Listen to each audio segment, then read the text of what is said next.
everybody? It's Tuesday, August 4th, 2026. Welcome to the Giant Bombcast. I'm your host, Jan Ochoa. Daddy's home. Joining me, co-captain of the ship, is out on assignment. So, co-captain of the ship today, who's going to get that title? Jeff Bacalar. Oh, if it's only fitting. Not that I have any sort of experience with the title. Glad to be here on the high seas of podcasting with you, Jan Ochoa. Let me be the first to say, welcome back and ahoy. Ahoy, ahoy. I know that we have the bad boy of games media here, but we have the naughty nautical man himself, the skipper, the co-captain, Jeff Bacalar. You know, it just feels right sailing the seas. Permission to podcast, sir. Permission granted. We have the master of etiquette on all things radio, walkie-talkies, and other forms of communication, Dan Reichert. We need to bring walkie-talkies back. I like them a lot. I like using them in Big Walk. I like using them in real life. I think it's a cool technology, and we should throw away our iPhones. Imagine a day at a theme park with us all, and we just got walkie-talkies. Are they Sounds legal great. in a park? Can you have them at a park? Jan, I want to get in the back of a roller coaster, and you get in the front, and we have walkie-talkies, and we scream at each other through the walkie-talkies. You can't do that, but I like the idea. Remember the Nextel chirpers? Yes. Wow. The little Yeah. I was hoping that was the future of communication. I know, those were dope. Speaking about dope, we have the fastest man across the internet. Turbo Sean McDowell is on the pod today. I'm happy to be back on the show, Jan. I'm happy you're back looking like Billy Joe Armstrong. It's great to have you here, Jan. I'll take it. It's better than random people on the streets of San Francisco stopping me and saying, like, hey, you look like Jun Tao from Rush Hour 1. And it's extended past my friends at this point. And speaking about my friends, we have the bird boy of games media, the Cleveland streamer, Mike Minotti. So when me and my brothers were like young teenagers, pre cell phones even, my dad, and this was like we were old enough where we could probably do the theme parks by ourselves, and my dad wanted to just rest at the hotel. So he did acquire, I'm not sure how legally, kind of like military grade walkie-talkies, and just gave us one of those, and he had one. So yeah, we went around the theme park with a walkie-talkie, and we communicated that way if he like wanted us to come back to the room. Military grade? They must have been enormous. No, maybe military grades being a silly boy. Like calling it a mortar strike? Yeah, like the legality of it was questionable. I remember that. Did he have a guy, or did he just He like? had a guy. Yeah. What'd they run on? I don't remember. AJ was in charge of ours, so we had like the boys had a mic, had a radio. AJ was in charge of it. He was the oldest. Then my dad had one. We could just walk around the Magic Kingdom. Every once in a while, come back to the room for dinner. Did you guys have like code names for your dad and the boys, or? No, not really. We weren't really having fun with it. It was just like, no, this is just the normal way we communicate. Disney's and not like for fun. Right. And then like two years later, like flip cell phones became very cheap, and like every teenager had them, and then smartphones from there. So yeah. Can you talk to your dad and just be like, yo, Dad, can you like show me a picture of what these radios are? I'll try to get more information about. AJ probably remembers even better than I do. He's at Disney World right now, though, so I won't bother him. No, bother him. Weird. What is he doing? Oh, He's just at Disney World. Yeah, right. Every teenager has a cell phone. You're not that much younger than me. I'm trying to think. There's some reason why it wasn't college. Yeah. Yes. I also think I had my first one in college. It had to be before that.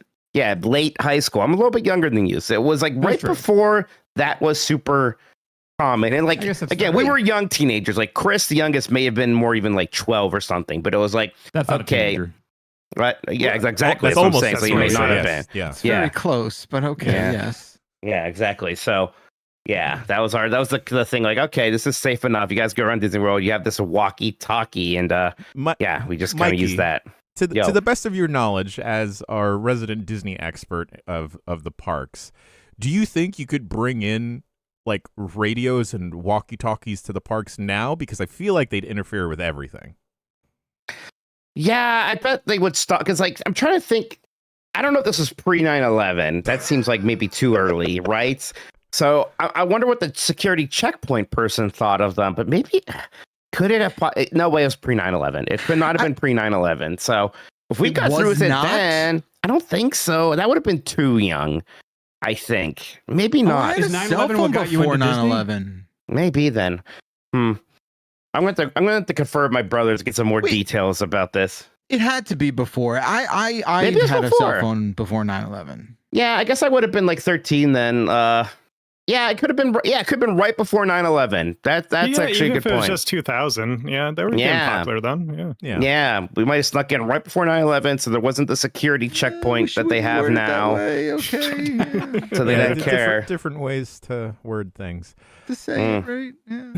Yeah. Well, folks at home, you can help us get a pair of walkie-talkies, several pairs of walkie-talkies, by subscribing to Giant Bomb Premium or YouTube memberships over there on the YouTube channel. Over there, you can get ad-free podcasts. Your premium membership supports us.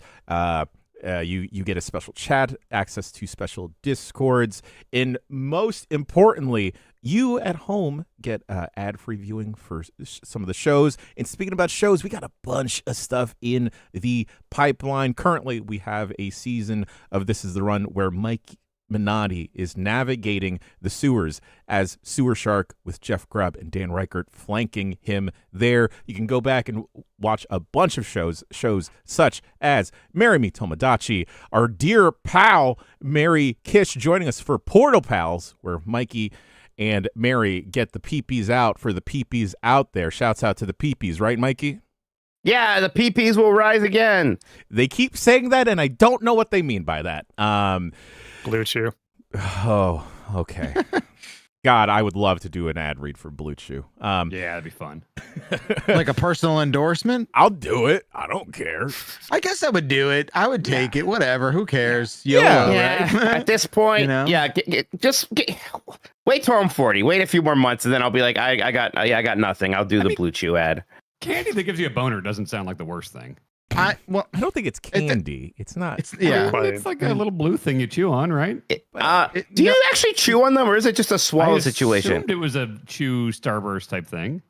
Well, I don't think it's wait like a minute. that. I thought it was like a pill. I think it's a pill. Why would they call it chew? Viagra is a blue pill. Also, blue. That's a pill. Rhymes with chew. Right, but you wouldn't put chew in there if you don't chew it. I can't imagine it's like a Tums. No way. It's not. It's so tiny. Starburst. Anyway, folks at home, you won't need Starburst? You won't need Blue Chew or any performance-enhancing supplements to get you going for the newest premium season of Blight Club, dropping next week. Cat Jerfman. Cat's out of the bag, baby. Meow. Oh, baby. It is. First off, let me just preface the conversation with meow. And also, this is the most fun I've had in a long time. I gotta say, I don't get to do too much content. This is great. I'm having a blast with everyone. Yesterday we recorded an episode that had me giggling. Was. An Bunch of knee episode we slappers. recorded that based on the long play, the entire hour plus or so episode we recorded got backlar from like 51 minutes to like 54 minutes on the long play. It's fine. It's been great. I see it as like vacation when I get to do this stuff. No, that's great. It's good. I get to like dress up and confuse all the people that are working inside the house. I have to lock doors so that we don't make eye contact. It's fine. It's fine. It's normal. It's great. It's fine. Please look forward to this. We are planning on a release date very soon, and I mean very soon. Yes. We have several in the can already, so I think we're ready to start putting these out. We also have multiple ideas, multiple plates spinning around in terms of other premium shows for you premium people out there. Also, not to jump the gun, but the quick look for Big Walk is out now. And if you're a premium member, a YouTube member, you can look at everyone's point of view except Jeff Grubb, because he has yet to upload that to the Google Drive. Yep, that's correct. Apparently people really like what we did there, and I thought it was an interesting idea. I thought it worked out really well with the main video, which of course you can watch ad-free, Giant Bomb Premium. What we did is because Adobe Premiere fucking sucks. And me and Jan can barely use it anymore. And so don't worry, we're getting off it. We're trying to get over to Resolve. It's happening slowly but surely.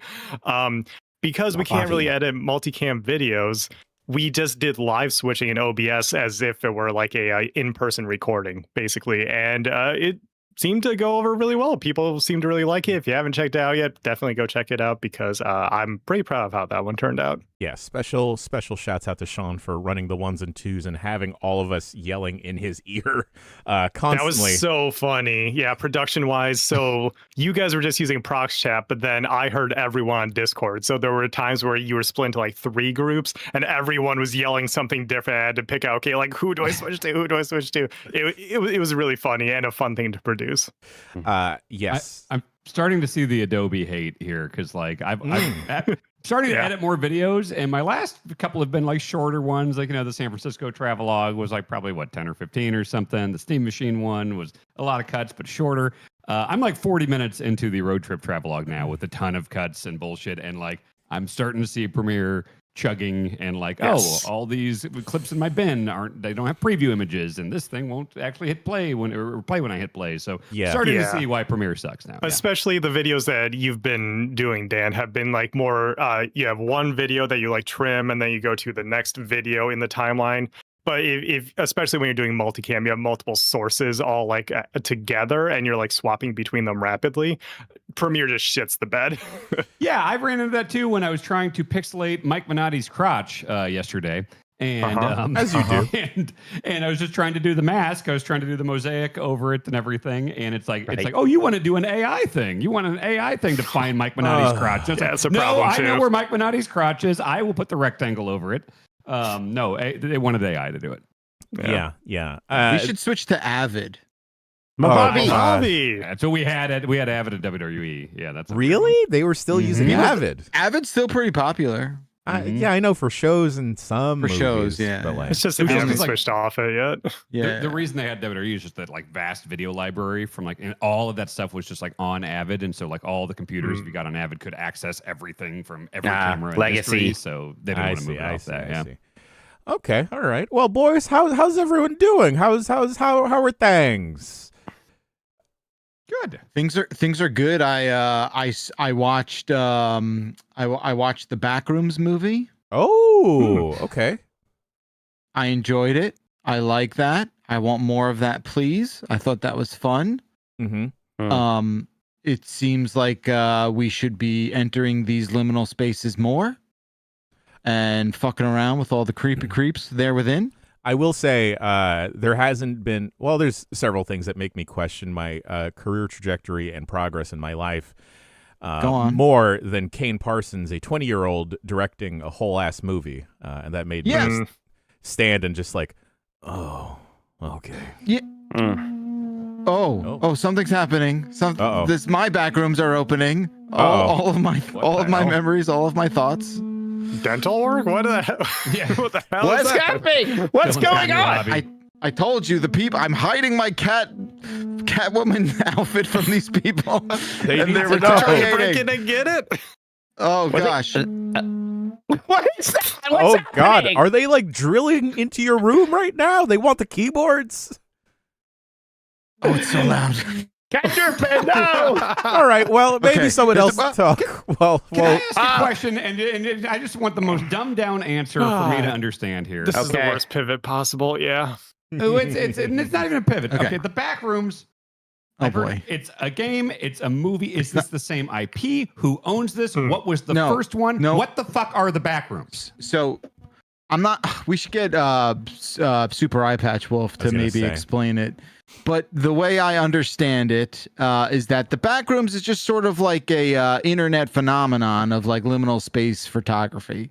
Where there is conflicting reports of where it may have originated. A lot of people point to a single photograph, I think posted on 4chan many years ago, that just depicts like a Backrooms photo similar to what the movie has popularized. And then Kane Parsons took his interpretation of Backrooms and made an entire YouTube series. Of the movie. That's correct. Parsons? He made a YouTube series that looks the aesthetic is very similar to the Backrooms film, the A24 film, But that was just sort of like his interpretation of it. No one essentially owns Backrooms. So we could make a movie called Backrooms and just put it. I don't know if we can I now. I don't think you could call it that, but you could certainly might be have some wordplay and make it there. This has been a concept that has existed in several different medium for a while now. Yeah, mostly born of the internet, born out of the internet. It's like an urban legend thing. Yeah, like nobody owns. Oh, it's like Slender Man. Yeah, there you go. And the story that Kane Parsons portrayed does deviate from his YouTube series, because I was very much into his YouTube series when it was first starting to come out.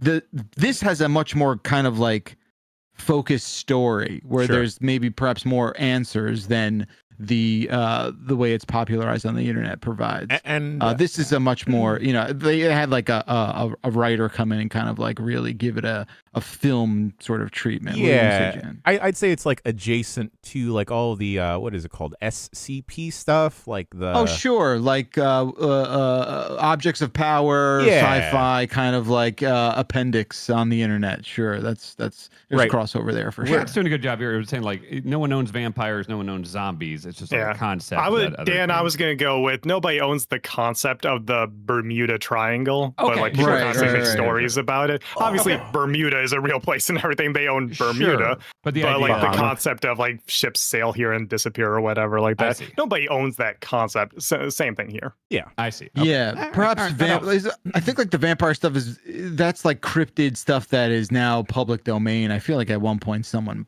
MGM probably owned all that Universal or whatever. They made about Dracula, but the concept of vampires, I don't know. Yeah, maybe we can make a Chupacabra movie. No. Yeah. We could do that. So we did Backrooms, and I also was forced to buy my first crystal this weekend. You're a crystal daddy now. What spoke to you? Does it give you? Was it like a tiger's eye? Remove your toxins? Wait, I want you to describe what you think the most me crystal could be. Like lapis black. lazuli. Okay, we've got the color. That was easy. Okay. No. One that protects against sunlight. No, all that's bullshit. Talking about shape. This ain't protecting anyone. The shape. Can you predict the shape? The shape is a frowning head. Chaos Emerald. Like when you would crack open a Zelda game, like coming out of the ground. Oh, sure, like a geode. Ooh, chat's got good ones. The shape of a hockey puck, the shape of New Jersey. Yeah, they didn't have any of those. Puck? So I could just get a hockey puck. I got it's a cube. Okay. This is my crystal. It's a black cube. It's made of shungite. I don't think we can say that. I don't think Shungite. Okay. I don't remember that Steven Universe character, but all right. And this is where it bothers me when you read about its powers. It says that it's mostly carbon, by the way. So I just got a cube of carbon on my desk now. I'm not going to eat it. Don't worry.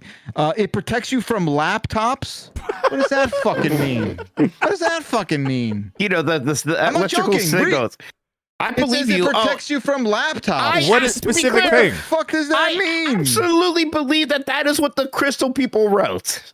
And I'm like, we're in the store, and I'm like reading the description, and the lady there, she's just like dead fucking serious. She's like, yeah, laptops, cell phones, microwaves, and TVs, which, as we all know, put out EMFs. Okay. It's so bad. It's 5G stuff. That works. It's such bad faith. I mean, look, I like it because it's fucking cool. I don't like it because I think it protects me from 5G. Yeah. That's not a real thing. If you're worried about that, let me tell you about the sun. Let me tell you about UV rays. Okay. Does it protect against SPF or no? You need SPF, is what it is. Right? Correct. But when he's on his boat, Right, of course. We're not getting into whether I have or do not have boats, okay? That is, again, private. That's private business, man. Please respect that. Sorry, Captain. I wasn't the one who brought it up. I think you were, Dan. We don't have to air out my boat laundry, okay? All right, I believe it's Mary to blame, but okay. No, Mary, actually, it is. I think you gave Mary the assist. I think she scored with your assist. We asked what your biggest passion was, and she earnestly said He's a boat enthusiast. He loves talking about his boat. So either, Jeff, Mary's just wildly misremembering something, Seems to be or the case. you are a boat guy and you're lying to us because you think we'll make fun of you. Did she she look at perhaps the skipper photo and just stick with that? She earnestly thinks that, but that was the first thing before pinball, before hockey, when I asked her, like, oh, name the passions of the giant bomb guy. She said, well, Backlar's a big boat guy. He loves his boat. Okay. And I'm like, what the fuck are you talking about? And what if I did love my boat? Or both? It's just what weird if I that did? we would be hearing about it this way. There's a lot you don't know about me. I have a private life. Do you ever think about that? Boats aren't private. What did do you Barry mean? say about everyone else? Do you remember? You can hide a boat. I'll hide a boat for you by the Were weekend. surprising me because I said, like, outside of video games, name the passions of like the Giant Bomb crew. And she didn't go to wrestling with me. She went to running. With Mike, she didn't go to Disney. She went to Tiki. But she's also just going off her recent experiences with us, I think. Recently in Portland, I was running. Mike went to a Tiki bar with her. With Grub, Grub loves talking about his kids. So that's what she said with them. And then everything came to a screeching halt when she talked about Bacalar and his boat enthusiasm. Look, Mary and I have private conversations. Perhaps one or two of these details slipped out of her mouth in a moment of weakness. Okay. I want to go on your boat. I don't know if that's a thing. Do you have a toilet on the boat? Of I'll course, poop on the water. I don't. Most boats do, You don't depending bring on your laptops on there, do you? how sick they are. No, of course not. Not with Okay. my. What was this called? Shungite. Man, they gotta rename the name of this fucking thing, right? fair. Shungite. Yeah. What Yeah. are we doing? Its chakra is root, if that means something to Oh, Cool. Nope. Cool. Yeah. no. Before we get Makes to me video mad. games, I watched the new Spider-Man movie. Holy moly. It's a good Aw. one. Ooh. you. Man. It's good. I liked it a lot. I don't want to spoil anything. I liked it a lot. I was supposed Okay. to see it on Sunday and I was sick and I couldn't go. Oh, Aw. Mikey. Yeah, Barbie. I was supposed to see it Oh. on Sunday, but got busy with work stuff. We'll talk about it in a second. Oh, no. Yeah. Oh, no. Still Tom Holland? You see the current one? Yes, Yep, it's still Tom Deputy Holland. Spider-Man. Yeah. I was chatting it up with someone, and she had asked, like, Kirsten Dunst and Tobey Maguire, right? They're still in it? And I'm like, Nope. friend, no. They've rebooted it 2 more times since Toby. So I have a legit question. I was talking about this with someone, and I was like, "Oh, they're like, oh, it was good. You should see it." And I don't even think I can. Like, I think I have to watch at least 3 or 4 films before watching this because I don't. Mm. I'm not joking. The last Spider-Man movie I watched was Spider-Man 2. I've never damn. seen 3. No, what are the Spider-Verse ones? The Spider-Verse ones are really good. Yeah. Oh yeah, that's the. Those I've are seen great. all those. Those are phenomenal. Yeah. I've Live seen action, all my those. last one was 3 with Tobey Maguire. Yeah, that I so sat I'm- through. I'm past due, and Is this- Spider-Man's like my guy. Like I like Apparently not. Spidey. No, but the movies mean Is he? nothing to me. I'm allowed to fucking like Spider-Man and not fucking see these movies. Does the Mike. Shungite- What do you mean? Does the Shungite I prepare didn't- you against Tom Holland as well? Yeah, I guess it makes me allergic to Tom Holland. He's my guy. I didn't see his last 6 movies. Nah, dog, that is the most sane reaction to have here. No, Bacalar's in the right. If you like Spider-Man, stay away from the Spider-Man movies. Yeah, I don't You're understand why absolutely like right that to is do somehow a validation of my interest in Spider-Man. I read No, all the because I'm a comics. Spider-Man guy too. You were Yeah. okay to skip most of the Spider-Man movies after that.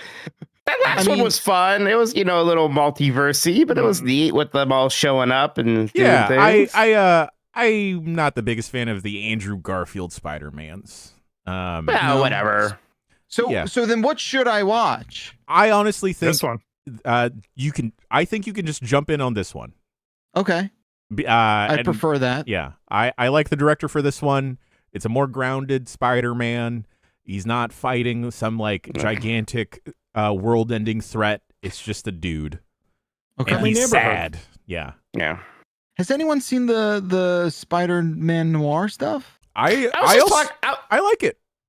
Yeah. I was just talking with a friend about that at a party because I'm just like, man, like culture is so weird because there was a Spider-Man TV show starring Nick Cage and no one seemed to care. Like it wasn't even a point of conversation. It I felt didn't like know that it existed. existed Right. until you brought it up. Ash, Is he yeah. live action in it, or is he just a voice? Yeah. It's live Live action. action. Yeah. Wow, really? Yeah, but to be Jesus. fair, it's Amazon, right? Yeah, I think that is And the that's thing. where shows go to die. How the fuck is that on Amazon Amazon if Disney has Spider-Man? Well, Disney doesn't have Spider-Man. Sony has Spider-Man. And That's right. Oh, That's that the was one always they weird, don't like, have. X-Men and Spider-Man were always weird, right? But they had bought Fox, so and they have Sony X-Men. So now it is just Spider-Man where they have to play ball with Sony on that stuff. I see. Okay. Bigger picture, I just think like Amazon like cannot figure out a way to make TV accessible. The Rings of Power. I think we're gonna get into that later in the news. Speaking about Amazon shows, yeah. So, yeah, I don't know. I didn't have anyone in my life to talk about the Spider-Man Noir show, and I thought it was good. And there's like commercials, even if you have Prime now. Yeah. What are they doing? Yeah. What do you think you're fucking doing? Yeah, I can't remember the last thing I went to Prime to like, oh, I gotta watch this. War of the Worlds with Ice Cube. No, God, that was amazing. Holy shit, that was awesome. God, what incredible. Fuck. All I think right. that was the last thing I watched on Amazon, actually. Yeah, me too, maybe, actually. Fantastic, fantastic. Well, gentlemen, I'm happy to be back with y'all. I'm happy to be viewing and watching things, but I'm especially happy to hear about video games.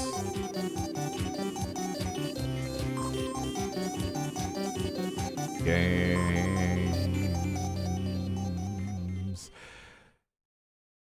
Game Freak is a developer that Sean and I are intimately acquainted with. And a review went up last night for Beast of Reincarnation, the new Game Freak game that is not Pokemon related.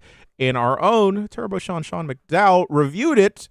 We did a quick look. Quick look is up on the site. So is the review. Go read that. Go watch the quick look where Sean and I get into it and Sean shares his thoughts. But Sean, tell the folks at home how you feel about Beast of Reincarnation. This is a bit of a weird one because, so first of all, yeah, my review's up. I gave it 3.5 stars. That to me, on the giant bomb scale that we have right now, equates to how I feel about the game. It's a good, not great game. I was even feeling a little bit lower on that earlier in the game, and then you know, some things changed that I'll talk about that really like brought me around on aspects of it. So it's so unlike anything that Game Freak has done because they've done plenty of non-Pokemon games throughout the years. Usually they put one out every like 5 or so years, something like that. That's not Pokemon.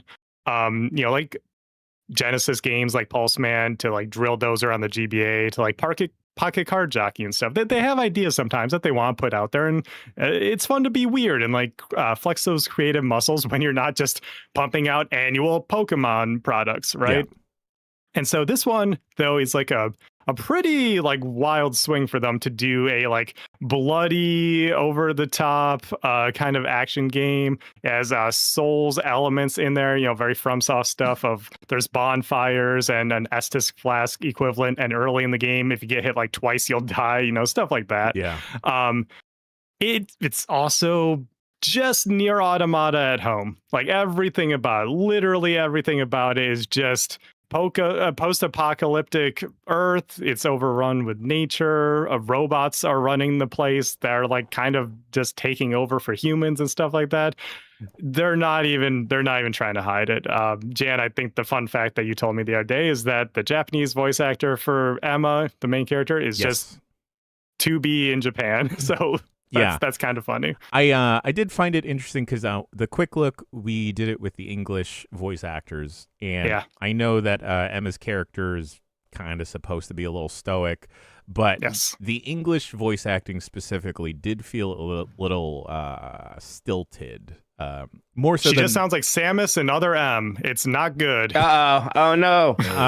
But from like that preview event I went to, they encouraged to play with the Japanese voice acting, and it was a little night and day of like, oh, there's like dimension to the voice acting in Japanese versus what we listened to in the quick look. It is a very Japanese game, so I wonder if maybe the voice direction given with, because language is different, you know, Japanese versus English, like things come across differently. Maybe it just plays better in Japanese or something like that. And also, friendly reminder with voice acting, bad voice acting is usually the result of bad voice direction. It's usually not the actors themselves. Yeah. But yeah, in terms of the game, it starts off too slow for my taste, at least. Like I said, it's got some of those Souls elements in there. It's trying to be a little bit faster paced. You have movement options, and that's what really like kept me going through the game. Honestly, even when I wasn't really feeling the combat, is Emma, the world is like sort of overrun with nature, like I said, and that includes like the living beings, including Emma, where like her hair, she has almost like a Bayonetta thing going on, but instead of her hair being used for weapons or stuff like that, her hair can like turn into vines that she can then use to like boost herself, like Mario using the hover nozzle in Super Mario Sunshine of all things. It feels good to sort of just like boost yourself a little bit around the levels. She can extend them horizontally to create bridges. You can hang over enemies like off of rooftops and then like stealth kill them, and you can use it as a grappling hook to like zip around levels. That is very, very fun, and I always had a good time with that. And then the combat, interestingly, goes from being that more punishing style of action game to there's a skill tree, literally, because it's all about nature. Right. And once that opens up, you get so many abilities that open up the combat. I think the biggest one is the game revolves around this stagger gauge. They call it the entanglement gauge because, again, nature. But sort of the concept here, I don't play this type of more punishing action game. I don't know if others have done this and I missed it. But they thought, like, this is the one like kind of unique and original idea that I enjoyed, is they thought, what if the stagger gauge in a game was a resource? It's an all-in-one resource where you start a battle and you have a little bit of it. You parry attacks. It's just Sekiro parrying, where like you can guard and that'll like diminish your stagger gauge, or you can with every parried hit you like build it up. But what if it was broken up into pips and you can use it like special moves, almost like super moves in a fighting game or something, where you can spend pips of it to do various things. And so once you go down the skill tree and expand the entanglement gauge, you get access to so many more things, and you can choose how to spend it. You can either like fill it up to the max, like this is what I spec'd into. You can have a really long gauge that then you fill up by parrying a lot. And then once you stagger the enemy or inflict an elemental blight on them, like paralysis from electricity or something like that, you can then activate basically Witch Time from Bayonetta, where you just slow everything down, but Emma and her wolf companion Ku can just like wail on the enemy for a while. If you've built up a bunch of abilities, you can spend them all at once. Or you can use the entanglement gauge to perform special moves. You can use it for a variety of different things. You can burn it in different ways. And I think that was interesting. It just takes too long to get to the point of being interesting. It was like halfway through my playthrough where it really clicked. And I think that's a long time to be one type of game and then almost completely switch genre into a different type of action game, something that's much faster paced, which I appreciated that back half of the game. I just think it's a weird separation between the two. I haven't seen something quite like that. You highlighted this in the quick look, Sean, and this was like an issue I had at the preview event, but at the skill tree system, your skill points between Emma and Ku are a shared pool. So correct. It will take a little bit longer to like really invest and like get deep into either one skill tree if you want to go in one specific direction. Yes, and eventually I wasn't really thinking about why it was happening specifically, but early on, you only have so many skill points to work with. And so leveling up Emma a little bit or Ku a little bit or focusing on one of them, that's a choice you have to make. But people can even see in the quick look, around like a third of the way through the game, I just like blinked and I suddenly had like 100 skill points to use. And I'm like, whoa, when did that happen? And then so that is around the turning point around that. Like my playthrough was around like 23 hours. I think Steam says I came in at 23 hours on the dot. Pretty long for this. Yeah, it's a little bit longer. They even pre-release they prepared me for potentially 30 hours or more, depending on how much you get into some of the more side stuff. But yeah, mine was a little over 20, which I think is maybe right for a game of this style of a sort of from softy kind of thing. And but about halfway is when I started getting a lot of skill points to really open things up. And that way I didn't have to choose between Emma and Ku. And I think that the game is at its best when it's doing that. And I kind of just wish it was that way the entire game through. Sure. Near the end of your time with it, Sean, would you say it started feeling more character action-y, like a Bayonetta, like a Devil May Cry? Definitely, yeah. Because like I mentioned, not having played games the way this starts, at least I was kind of asking everyone like subtly, do any of the FromSoft games really have like skill trees or like games sort of playing off of them? Do they? It's more about like specking into a build through like stats and then like equipment, right? Yeah, Primarily. Sekiro has like a kind of an ability tree and stuff, but it's not a huge deal. Yeah, it's usually not about that. Yeah, this is very much like, first of all, if you played Stellar Blade, it's very similar to that.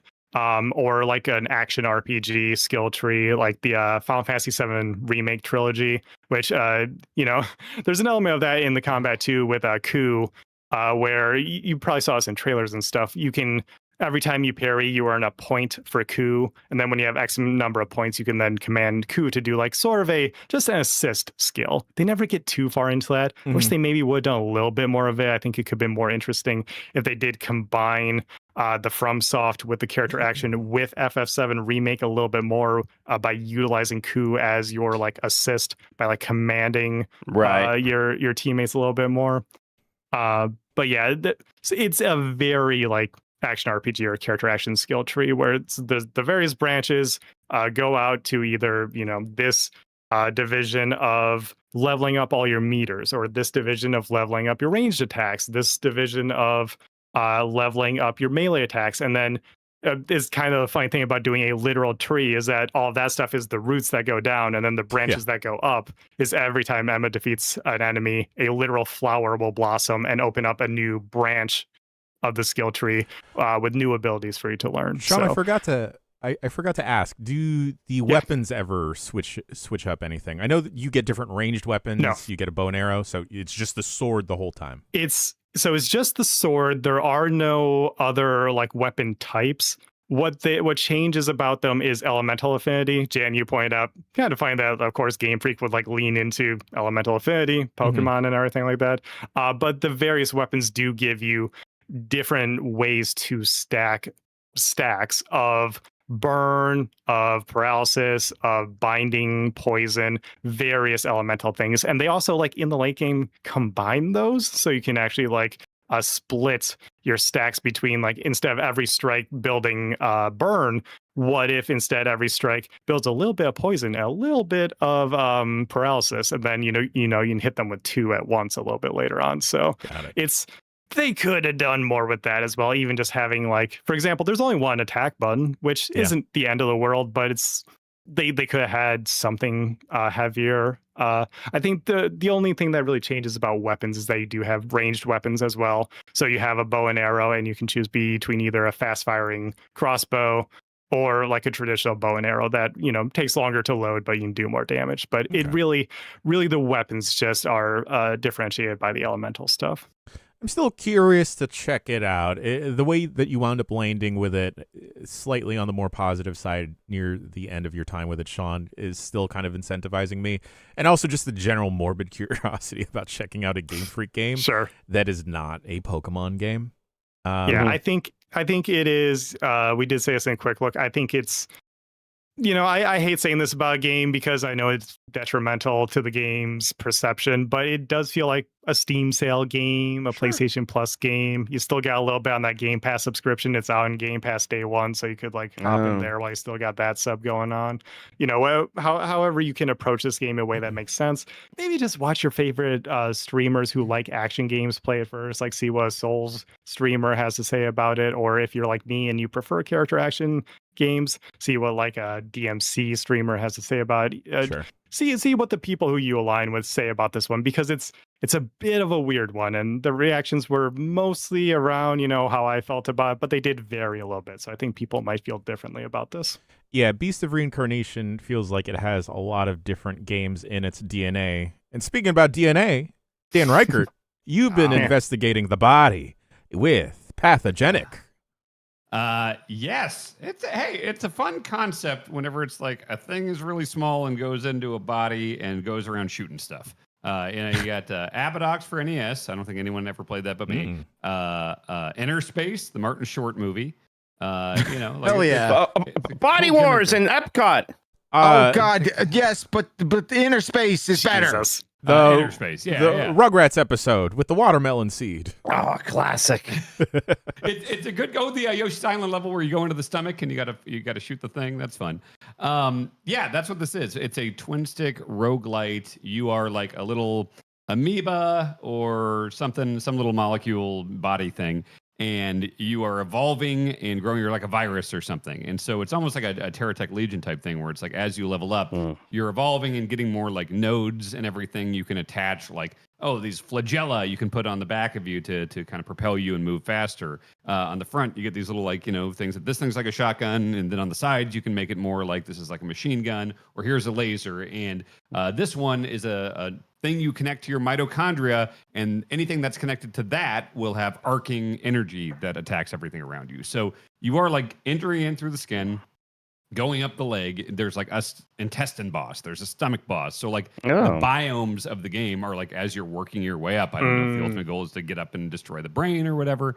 But it's just a really good gimmick. Everything is just very readable. Like the art style is very, it's very just stark. The different like contrasts and colors and stuff. And it's just it's mixes up a lot of things I like just the concept, the theming, and everything, but also like the almost like mini shoot adventures kind of twin stick element and the roguelite stuff. You are unlocking stuff. There is persistent upgrades with like you're collecting DNA during your runs that you can use to expand a skill tree, unlock new amoeba things.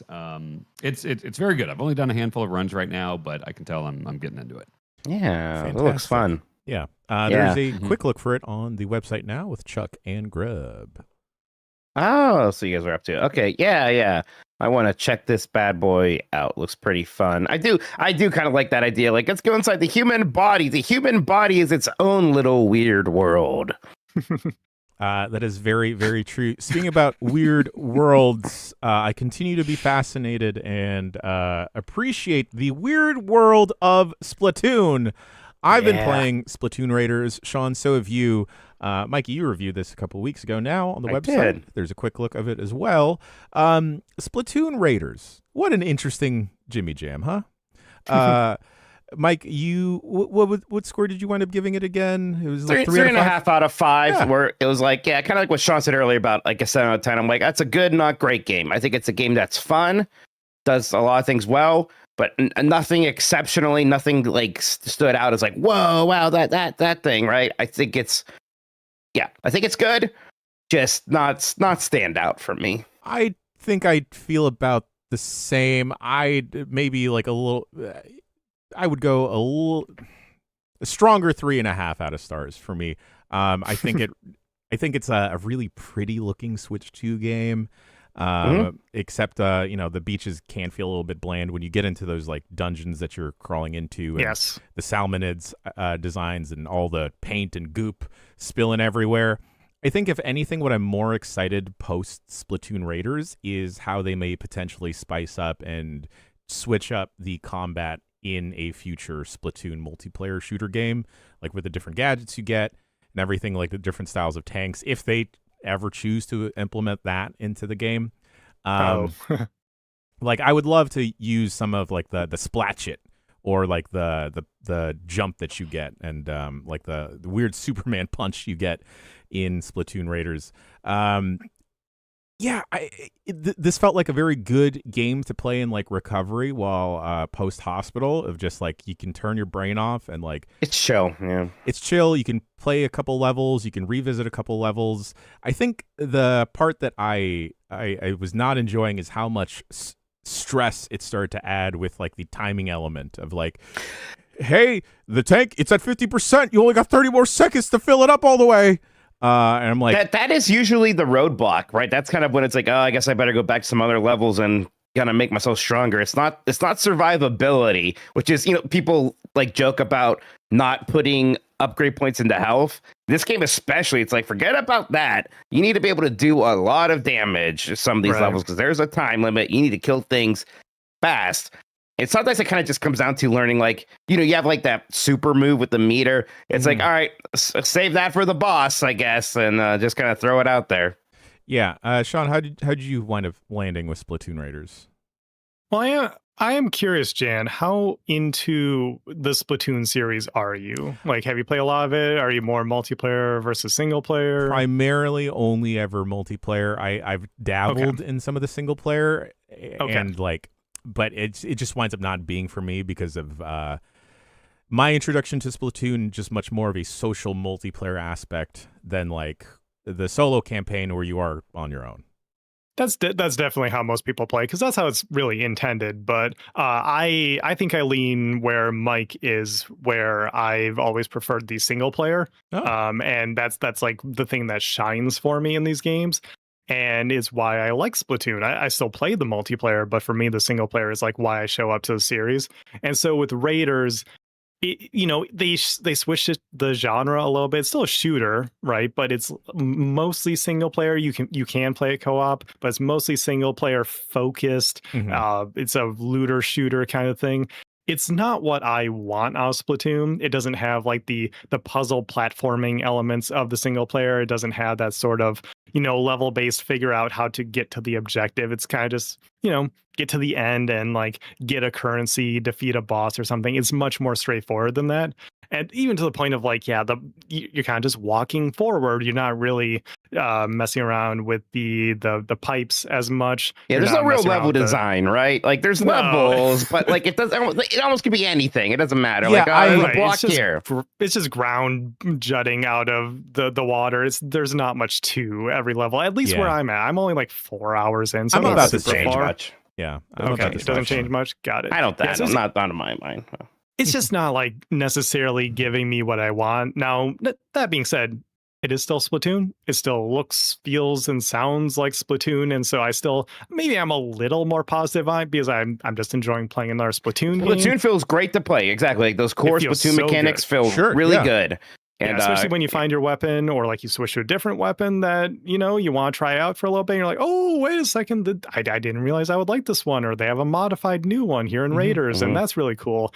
And this game actually is making me like Deep Cut, the idol group for 3, because I did not like them in 3, but suddenly here, like I just feel like their personalities are showing a little bit more, and I like all of them a whole bunch. Like, when Big Man is like, I don't want to stay on the island. I want to go home and play my Dragon Quest 3 or whatever. I'm like, oh, relatable, Big Man. Same, I feel that. Same. Yeah. So I'm enjoying my time with it. It's just, it's not what I want out of Splatoon as a pretty big fan of the single player modes. Yeah, I was bummed out by the level design now that you mention it, because like I would start to explore and look around only to find like the only thing I'm going to find is just a couple crates and a couple like there's like right. like those like kind of linear levels have like kind of like one or two like very slight off beaten path things to find, but they're not hard to discover. It is not an exploration game at all. It is, it's very just action focused. And, I guess I appreciate them sticking with that. And there are some of those levels where, try out this gadget and this is going to be a little bit more gimmicky. And I do appreciate those, but even they don't feel as fleshed out as some of the more interesting levels and say the Octo expansion or whatever it was. Some of those gadget level specific dungeons were a little frustrating for me. Like I couldn't nail the timing of some of them for whatever reason. I think don't know those what it are was. very fun. Yeah. So to train you on using the new gadgets and new weapons, they'll have like challenge levels that are individual. And it's like a puzzle challenge for you to overcome, just in case anyone doesn't know or whatever. And I think those are really fun. I really enjoy my time with those because I think they add much needed variety that the individual levels don't have as much. But real quick on the exploration, Mike, I had this one moment where I was on like I got to like the volcano area, and then you start one of the levels like higher up, and then you like drop down off of not too tall of a cliff, but you drop off of a little cliff, and you're supposed to just keep walking forward. And I was like, this is a Splatoon game. If this was Splatoon single player, I would turn around and there would be a secret like built into that cliffside, because that's what you do. They don't, the average player isn't going to look behind them to see what's back there. And like in Splatoon, I know if I look back there, there's going to be crates for me to break open, and there's going to be one of the collectibles in a level. And I look back there, and there's a painting on the wall instead. Oh, I'm cool. like, that's the difference between these games. It's like, okay, someone on the dev team knows that in a Splatoon game, I'm going to look back there if I've played these before. But the level design of this game dictates that they're not going to actually put anything there. And I'm like, that's the difference between this and the previous games. Bummer. Yeah. The last thing I want to say about Splatoon Raiders, I am enjoying it. I would like to perhaps maybe we do a multiplayer stream sometime in the near future if we have like That'd be fun. We should do a raid, a quiet week. Yeah. A couple levels. This game reminds me so much of Ratchet Deadlocked. Y'all remember this? Oh, Jimmy Jam? wow. I On the never played PS2? Deadlock. Yeah. I never did that one. Yeah, Wow. where it's like, hey, we're going to take all the things you like from those games and just make it like a run-based or like a level-to-level arena type of thing. Mhm. That's a good call. Yeah, I think you're right about that. Yeah, nothing bad against it at all. I liked Ratchet Deadlock. They did take away one of my favorite parts, which is Clank. And like that what the heck? relationship, but interesting game, just like Splatoon Raiders. That's what Secret Agent Clink is for. It's all right. Oh, yes, you're right. Speaking about looking around levels and clicking around for secrets, Mike Minotti, you are also pointing and clicking, looking for secrets in Endacopia. Jeff Grubb actually told me that I should play this game. This is a pretty new indie game, point and click adventure style that's sort of designed to look like those sort of early 90s almost edutainment games.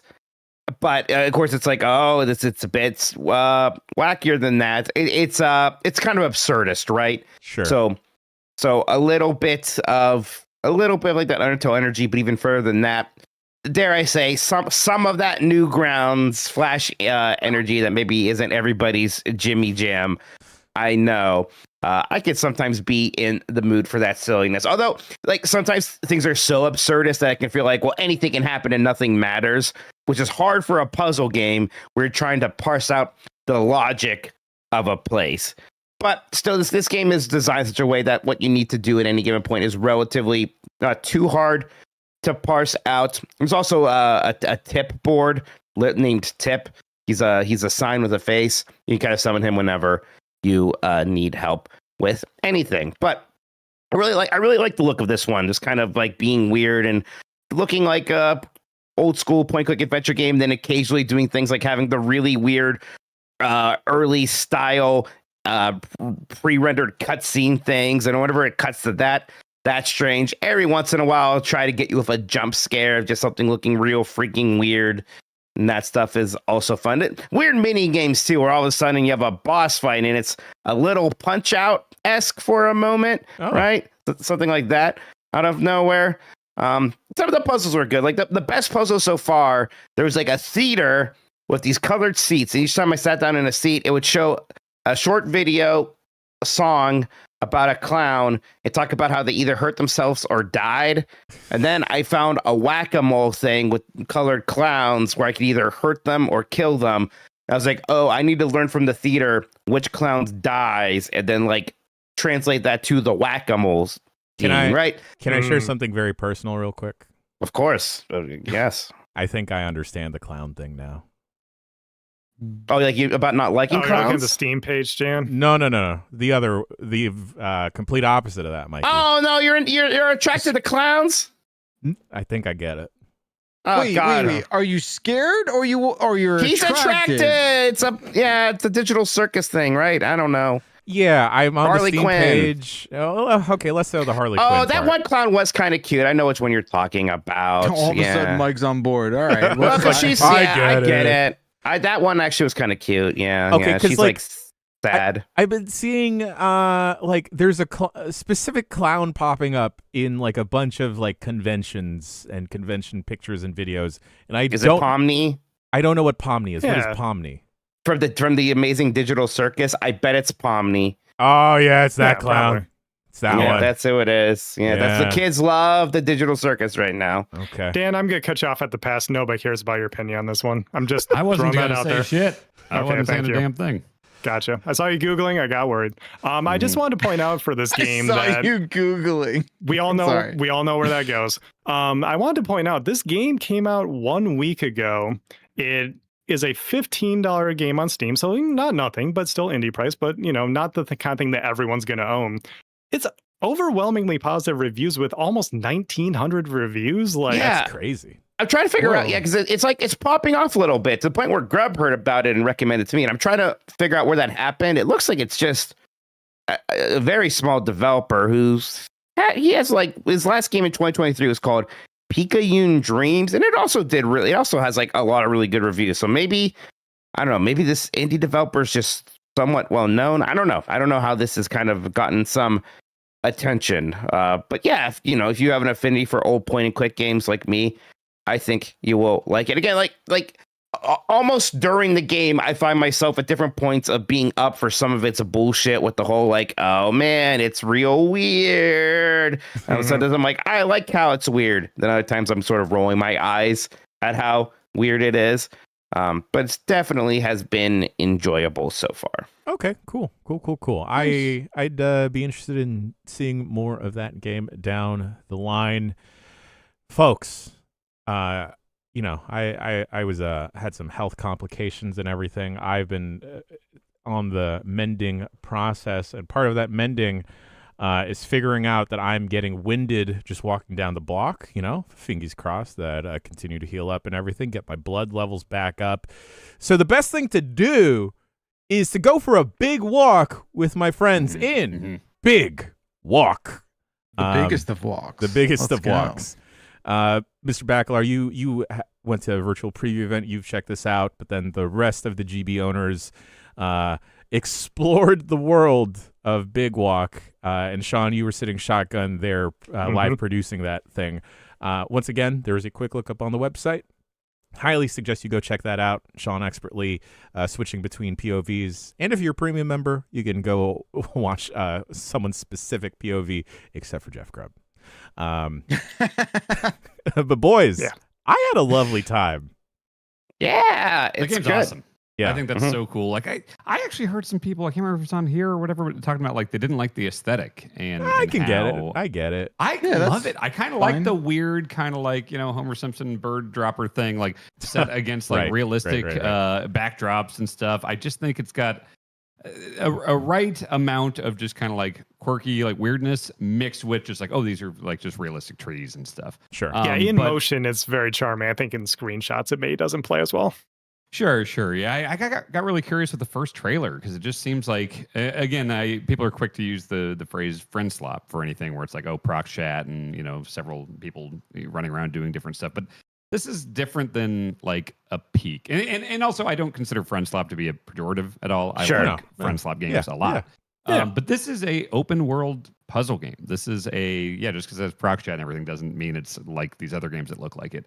I like all of the emergent things that aren't even like these big crazy moments. Like there's not really like combat that we've seen or anything. Like I like moments where it's like I split off from the group at one point to go do something and I had a walkie-talkie and that's how I was like keeping in contact with all you guys. And I like jumped to see if I could like slide down this hill to get down faster. And the impact caused me to like drop my walkie-talkie, but I did slide down the hill and it was at night and I didn't have a light or anything. So I can't get a hold of you guys. And for a while, I'm just going through a hill at night in the woods, being like, where the fuck is my walkie-talkie? Like that was hard to earn that. We had to like solve puzzles to get that walkie-talkie. And I'm just looking at the ground like, fuck. They're probably wondering where I'm at and I can't talk to them. And I'm yelling. I'm like, guys, just hoping you can hear me. And it's just these type of experiences that I can't really say I've had in other multiplayer games. And like the puzzles themselves are clever. Like there's the one where I went into a soundproof room that had like a window. Yeah. And I could see these like 5 different like glyphs light up and you guys couldn't see it. But there were switches on the other side. And so I can't talk to you with prox chat. So I'm having to come up with like a little like language of my own where it's like, all right, if I sit on the ground and point, that means I'm pointing at the one on the ground over there. If I'm raising a hand up and pointing, that means it's a high up one. If it's 2 of them, I'm just going like this because you can independently raise your arms or point. And there's just so many clever uses of like what seems like pretty limited mechanics. And just charm for days, solid puzzles, really good use of like prox chat and the gimmicks like the walkie-talkies and things like that. Like I'm loving this game. Yeah. Anything that's a miss-like, right? Just put me in some island or something with a bunch of puzzles. Yeah. And let me figure it out. Kind of walk this way, see what you're going to find over there. And it was like a good combination of like sometimes we come across something, we're like, I don't know what this means yet. We'll come back to this, and then we'd walk a little bit further, and there's a basketball hoop with like an egg, and it's like, well, this one I understand. Let's just try to throw this in here for a little bit. And yeah, there's a good sense of progression. Like in that first area, it's like basically, all right, solve 4 puzzles, get a thing, and bring it back here. Then you open up another area. It's a similar thing. Like, all right, we're going to have to solve this many puzzles to sort of get this section done. So it kind of conveys the I don't want to say loop. It's not necessarily a loop, but it kind of conveys the objective of the progression system relatively simply and effectively. I like that the game kind of forces you to be a little twee. You know, like I like all of the sort of parts are kind of really expertly offered in a way that you just like the characteristics of the game that are like the most engaging and the most fun are just realizing your limitations and the ways that you are forced to kind of communicate. And I know, you know, the whole like friend slop spiel, it's obviously a mechanic of the game. It's crucial. You can't progress without speaking. You'll have an impossible time doing so. And I just think like it says a lot that the sort of rule set is governed by the communication, because I feel like, you know, obviously there's other prox chat games that, you know, where you're forced to rely on communication, but like this makes it more of like the mechanic in an interesting way that I feel like no one else is really doing. Yeah, I mean, there's, you know, the thing that keeps getting me every time I look back at our footage and get back into it, it's like, man, you are really at the mercy of like the deliberate design choices that have gone on in this game, and that's not shackling in any way. You're left to your own devices, and I think there's something about how all that stuff is just sort of presented to you, and you organically assume things about the environment. Like that stuff is just so smart. I feel like having that, you know, at your disposal is a really awesome thing to be able to experience. It's cool, man. They really did such a fun job with it, and I'm really digging like what you are kind of, because there's also like this kind of mystery aspect to it that is a little unsettling in a way where you're just sort of like, what's the bigger picture here? Like, what exactly is going on? Like, we all look so kind of goofy, and the world is rendered relatively realistically. And what's up with these eggs? Yeah, what's going on here? Why are these like little Kong dog toys like going on? Like, what are those things? Like, what is the bigger picture? What's the message here? And I'm sure, like, you know, there's probably something I'm missing, or someone's favorite $5 friend slop game on Steam that they played that I haven't heard of, but I feel like we haven't had quite this style of like Myst or Portal or that specific type of puzzle solving in this type of multiplayer game in at least a while. I feel like it's usually more about figure out a way to work together to get to the ending goal, or to like a raid something, you know, something like a repo or whatnot, Lethal Company.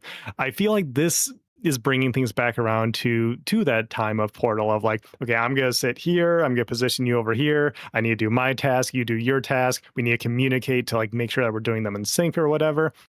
And it was, I know not everyone is going to be able to have an experience like this. Hopefully you can, if you're like talking to your friends afterwards of like, oh, what were you doing while I was over here? If you like split up or something, but being able to have almost like a bird's eye view of things, like switching between your guys' perspectives, it led to some just naturally funny moments of like, you know, Dan mentioned when he like slid down the hill and kind of tumbled a little bit. But it was funny that I could be like, you know, you guys are all in a group and saying, huh, wonder what Dan's up to. And I can switch over to Dan just yelling, guys. Or like, where's Grub? And Grub's walking along the beach singing to himself. Or like, I wonder if those guys are finishing their task. And then I just switched to everything going wrong with the other half. Like, it was moments like that were like really comical. I think hopefully a lot of like streamers and YouTubers pick this one up and like do something like that of having multiple perspectives, because I think that's really cool, and also I think sells the game a little bit more, because you can have those stories of what were you doing when I was doing this. Yeah, it is interesting. It's like I do think it would behoove you to stick with the same group throughout, because I was thinking like, you know, we want to stream more of it, I believe Friday, but it's, you know, on paper it'd be fun to like, oh, let's bring in someone. We talked about like, oh, let's reach out to like Vitelli or something, and I found out Vitelli's played it, and so it's like I think that would kind of screw it up if it's like somebody has experienced the puzzle, and then are they just kind of like standing around like, oh, I'll try not to help too much. I think it's a game where you want to pick your crew, 2 to 8 people or more, whatever you want, and just stick with it throughout. Yeah. Did any of you guys play more of it, or have you all sort of waited until the next time the group plays? We're thinking Friday we're going to do a big stream of it. I haven't touched it since. I don't have friends. Cool. So wow. Other than here. Okay. Yeah, eat shit, Grub. Wow. Well, Grub would have went off in his own direction anyway. We all know. He did do that very quickly at one point. Last thing I'll say, I want to say about Big Walk is that it is very apparent that the previous game that House made was Untitled Goose Game because of just the twee nature of it, like you said, Backlarv, like just poking and prodding around of like, wonder what this does. Oh shit, type of deal, or like how little the game will actually convey to you of like and communicate of what you can do. So it does encourage that missed like poking and prodding around and just like puzzle solving together. And the way that you like troll with each other in the levels, it's like in Untitled Goose Game the goose would be trolling everyone else, but now here you're trolling each other. Like I remember what you guys had, like you called it like the sex ladder or something like that, just this weird ladder looking thing, and Dan's like, oh, let me see that, and he just grabs and like punts it into the ocean. Like, moments like that are very funny. And it's funny, despite being a co-op game, it still feels like there's a level of competition of like, no, I'm going to get the key. I'm going to get the key. Right, of course. Yeah. Mike tried to put the key in, I'm stealing it from him. You rascal. There's something about it too where you like, we all kind of turn into cavemen. Like, where we're, you know what I mean? We're just like, we found the egg. We all like worship an egg for 7 minutes. And stuff. Yeah, the part 2 were Backlar, like the other guys split off because like there was something where some of the guys had to go up to a tower to get like coordinates or shoot a laser, and we had to stand down where the coordinates info was. So Backlar, for a while there, it was just me and you just waiting by these coordinates while they go off to a tower, and we don't have anything to do, so we're just like talking and like we start playing catch. We had like a radio or something. We're just like playing catch with it. It's like, but just interesting little emergent things that pop up like on the social front too with this game. That's cute. Right. The game is $20 and it is cross-platform, correct? It is. Yes. Okay, cool. So there you go, folks. If you got it's also on sale. There's a launch sale. It's like $13. Oh, it's on the like top tier of whatever PlayStation Plus is offering. Okay. Oh, cool. And I saw people in chat asking about this. I remember as the developers, they said that it does what's it called? It does sort of change depending on how many people are playing. Like Good. It adjusts to accommodate. There's certain kind of like height things that won't work if you've only got puzzles. 3 people or 2 people, whatever it is. So the puzzles do adapt to how many players are playing. That's but good. Maxes out. That maxes out at 4, I think. Like, so if you do 2, 3, after or 4, it will it's all the adjust same. and it caps. Yeah. So you can play with up to 12, I think, but it caps the puzzle. Okay. Yeah, seeing you guys play, it seemed like every puzzle was designed around 4S. So I was worried because I have a group of 3 that is like my core group that I play with every week. And so I was worried, can we not play this even though it seems pretty fun? But if it adapts, that's really cool to hear. Yeah, 2 or more can play together. Oh, okay. There you go. There you go. Go play with your significant other. It's not the top tier; it's the essential tier, or whatever the base one is called now. Again, every company has terrible tier names, and no one knows what anything is. Yeah. Jesus Christ! Yeah. What the fuck? I'm actually still confused about which Xbox we're on. I just politely nod. And that's the last one. Just know that. We'll get to it in the news. Folks, that does it for games. We're going to take a quick bricky break, and we will be back with the news right after this.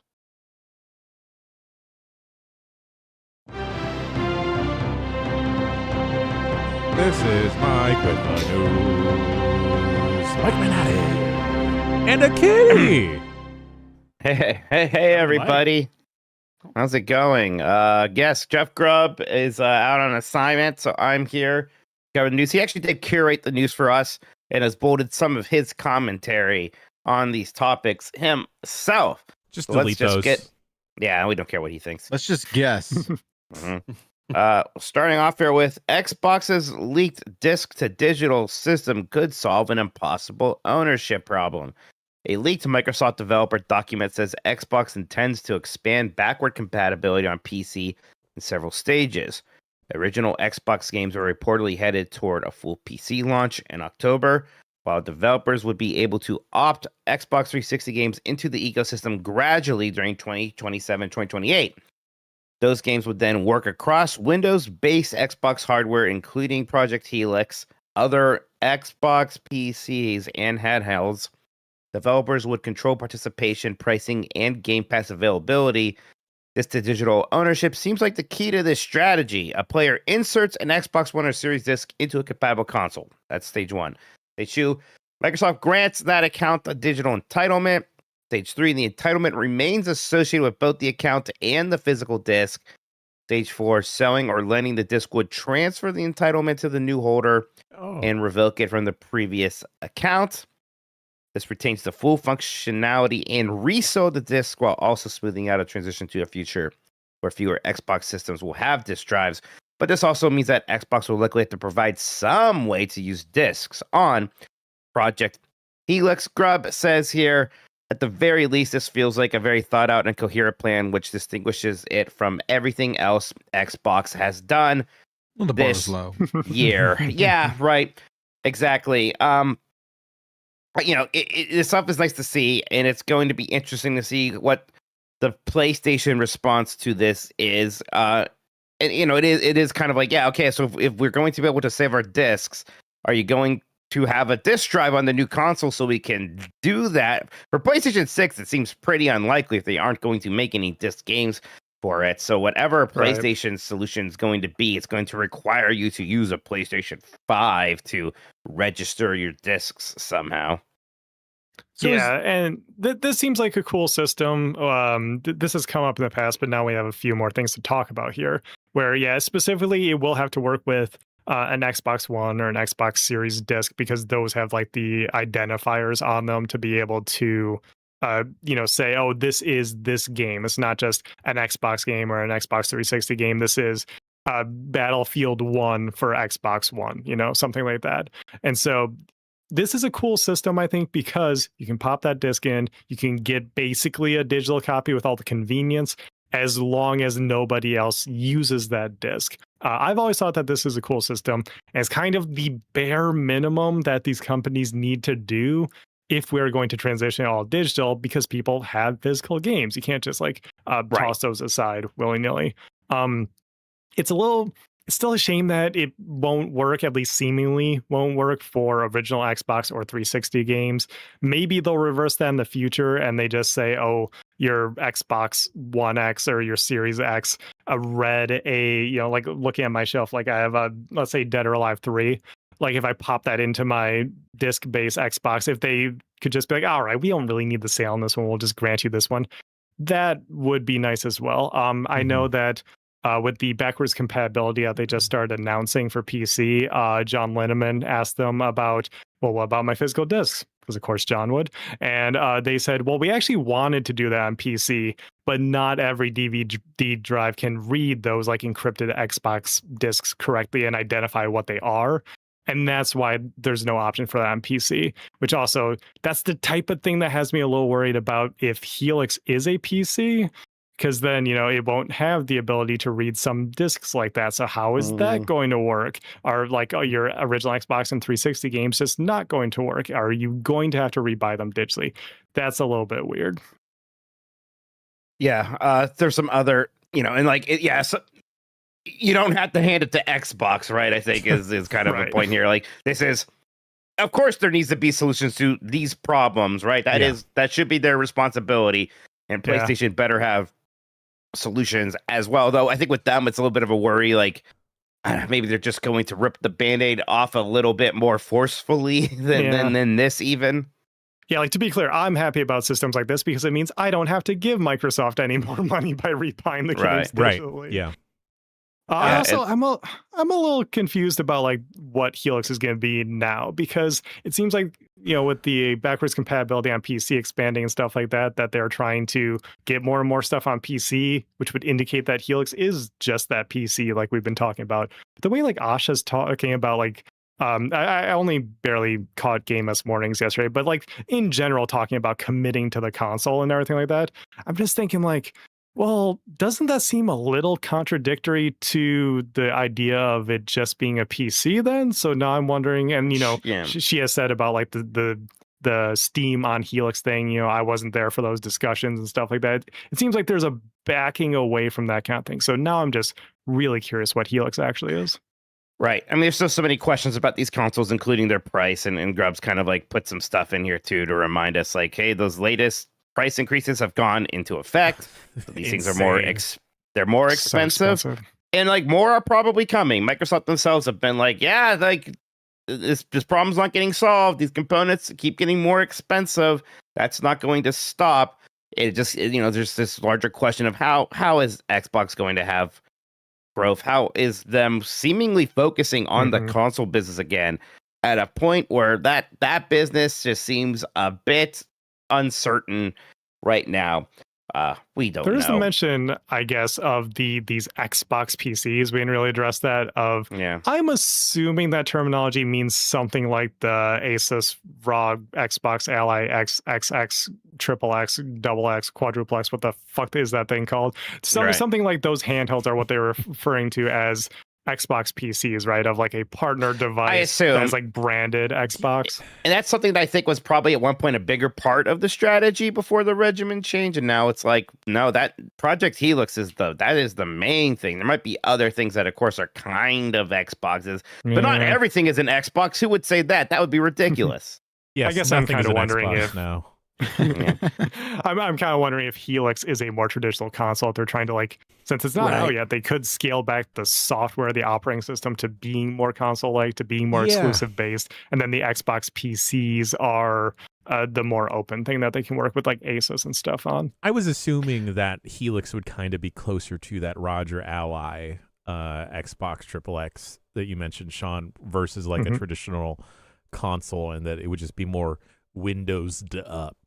But now I don't know. I mean, every day to day, week to week, I have less and less of an idea of what the strategy is, specifically with Helix, and what to expect with it. I'm also looking at these like price increases. Bonkers. Crazy town bananas, y'all. It's insane. I pointed out the other day that I looked around my room. I was streaming. Someone brought it up, and I looked around my room. And I'm like, every piece of hardware I've bought in like the past 5 years has gone up in value, which is insane. Right? Yeah, everything's appreciating. It's very weird. It's wild.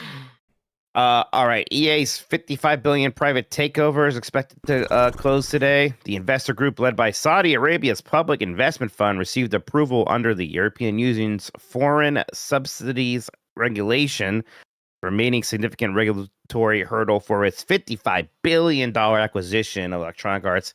He said all required approvals have been attained and expected the transaction to close August 4th, which is today. Grubb says, just worth pointing out that this is the largest leveraged buyout in the history of the world, not just gaming, everyone, history of the world, and that EA will now have to shift from growing to satisfy shareholders to expecting to grow to pay $20 million in debt.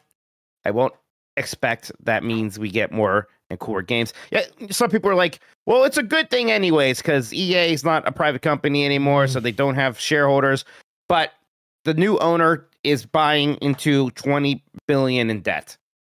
So they have to make that money, which is going to mean they are going to continue what has been the strategy at EA, which is just finding ways to make more money off of the core consumers that are buying things like Madden. Microtransactions, microtransactions is going to be having more sway than ever at EA. This does not mean like Burnout 4 is coming out or like anything interesting like that. It's going to be the same EA that releases a few sports games every year, and then maybe a Star Wars game if you're lucky, and more Sims 4 DLC. Right? That's the future we are looking at here with EA. Maybe grimmer than that.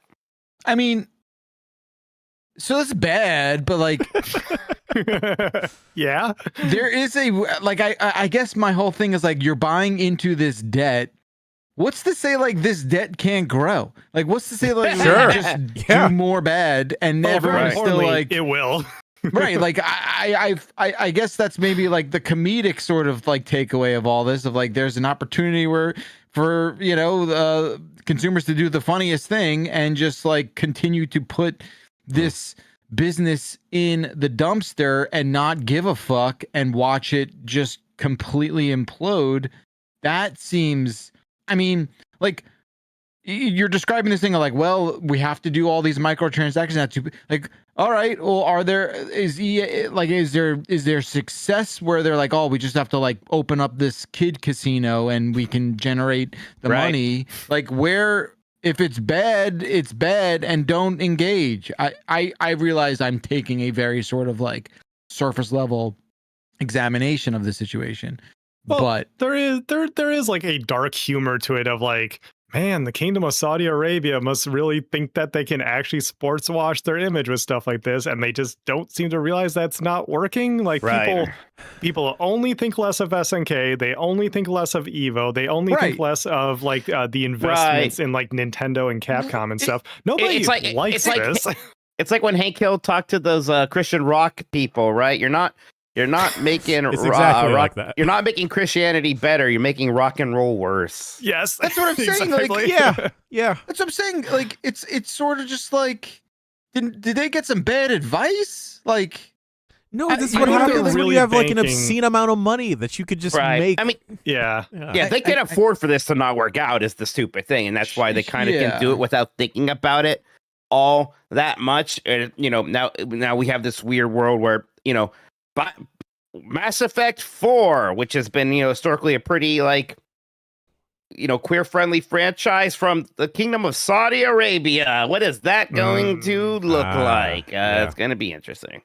Yeah, it's just it's a very weird thing. I think people like the money when they aren't aware of all the bad things around the Kingdom of Saudi Arabia and everything that's happening here with them trying to buy their way into everything. People like the money that gets invested, like Evo having, well, I guess evil at this point, having large prize pools. And like they created the esports World Cup where people are going to compete in various esports for a bunch of money. And people think that's really cool. But then they learn, then they find out about all the atrocities of that kingdom and their government. And then immediately the switch flips of like, oh, nope, you know what? I can do without that money. And like, it just feels like bad timing of more than ever with people being chronically online. They learn eventually. It might take them a second. Like we saw, for example, with Games Done Quick, for example, just somehow most of the speedrun community, it wasn't even just GDQ staff. Most of the speedrun community just hasn't heard of this because they haven't been following gaming news, and that's why it's on us to educate people. But just as this stuff is spreading, again, instantly people are turned off by it because they just know that's bad. I didn't think it would be possible for a future Harry Potter game to get worse, but it can and it will. A little bit of a tangent, but just like talking about things like sort of breaking containment. I know this has been brought up before, but I was at like a friend's birthday party this weekend. So like I'm talking about normies and normies' parents, and everyone there was asking. 2 layers deep. That's too much. Everyone there was asking me about PlayStation not having discs anymore, like including their parents. Yeah. Like it's what the amount of containment brokenness on that is absolutely wild. Yeah. So give me a little summary of how that exchange went. I mean, it's just, it is just like, oh yeah, like PlayStation's not gonna even have discs anymore, huh? I'm like, yeah, that's crazy. Yep. That's usually how it goes. or maybe they were just looking for something to talk with you about, right? Like maybe it was just like talking. But it's just the fact that they know is just wild to me because they don't know. Again, they don't know about Saudi Arabia investing in video games. They don't even really necessarily know about Xbox, closing studios, laying people off, things like that. No, but everybody that doesn't knows. Penetrate. Yeah, everybody knows about this. Yeah, some of the stuff is getting big enough that's on like mainstream news. Like I'll still say like when my almost 70-year-old mom knows about PlayStation consoles are going up in price, that's how you know that something is like pretty big news. Well, because I think those headlines are like milestone, kind of like easy to digest in a single sort of phrase, right? Where you're just like, oh, I don't need to really understand anything more about the story. Discs are going away. Got it. Right, like maybe it's a digestible bite-sized stuff like that too. The EA stuff is particularly causing up a stir because like their main office in the U.S. is in Redwood City in the Bay Area, so it's been like circulating around like local San Francisco news a bunch, just because people are worried of like, is this going to go away now? Like what's happening? Like local businesses are also spooked because they depend on those people going to the EA office for lunch, etc. So. Ugh. All right, a little bit of pivot here. Fire Emblem Fortune's Weave. Hey, that direct was earlier today, showcasing more of this turn-based strategy game, which is coming out September 17th, exclusively for the Switch 2. Pretty good look at the game here, including some like, I don't know if it's a spoiler, if it's part of the promotion campaign, but like a character we wouldn't necessarily expect to see or hasn't been introduced yet. Although, kind of the craziest thing here is that part of this game is dungeon crawling with more traditional turn-based battles. That's here somehow.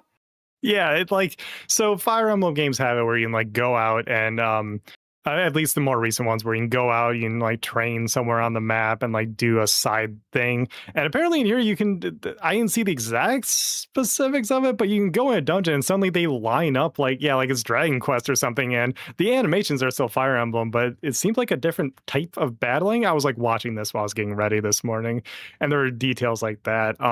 But also, they're doing some other wild stuff like this. It's really funny when they like introduce, I think these are just a new type of weapons. I don't remember them, but like gauntlets that can apparently take different forms. And a dude said, there's even ones that look like firearms. And my girl's just holding the most futuristic Uzi you've ever seen. She's got a gun. Dark. It's so funny because like I was scrolling through looking for the direct today, and I found GameSpot's first, and the thumbnail they chose is just like a nun-looking character holding an Uzi. I was like, who over there at GameSpot is like pulling the goof on me right now? What am I looking at? It was very funny. None with a gun.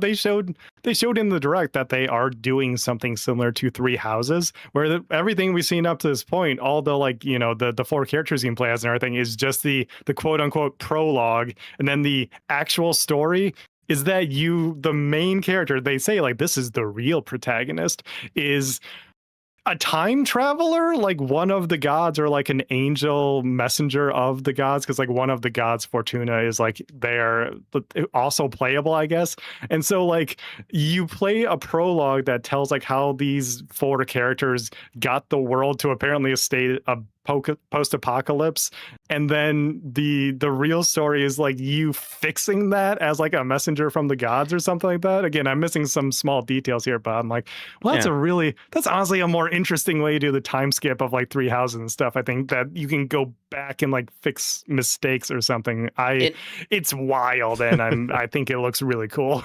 It also kind of gives us the thing that they've done since Awakening, where you can kind of like, the main character is this kind of silent protagonist where you can pick the male or female version of, right? And they don't have Pepsi colors this time, so that's good. Correct. Right. Yeah. They definitely seem to be leaning into the Three Houses aspect of it, which is something they've been trying to connect to from the beginning. And Three Houses, very well liked. I like that one a lot. Love it. Engage, the previous, more divisive.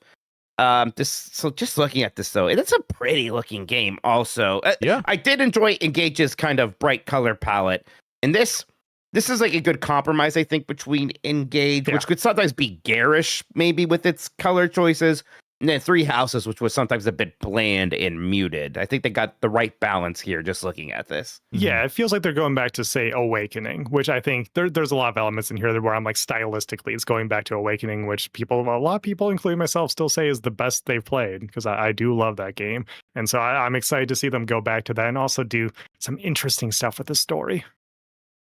I'm super in the mood for one of these. I also see, of course, you can send characters to a hot spring together because hell yeah, because anime. As you should. Like what are we doing here? We should all go to a hot spring. Sure. People play Great. hard, you know. They're They awesome, work hard. Yeah. Final Fantasy 14 launches on Switch 2 today. That's right, everybody. The hit MMO. I'm not doing the whole thing there. That is now available. You can get the even just the free trial.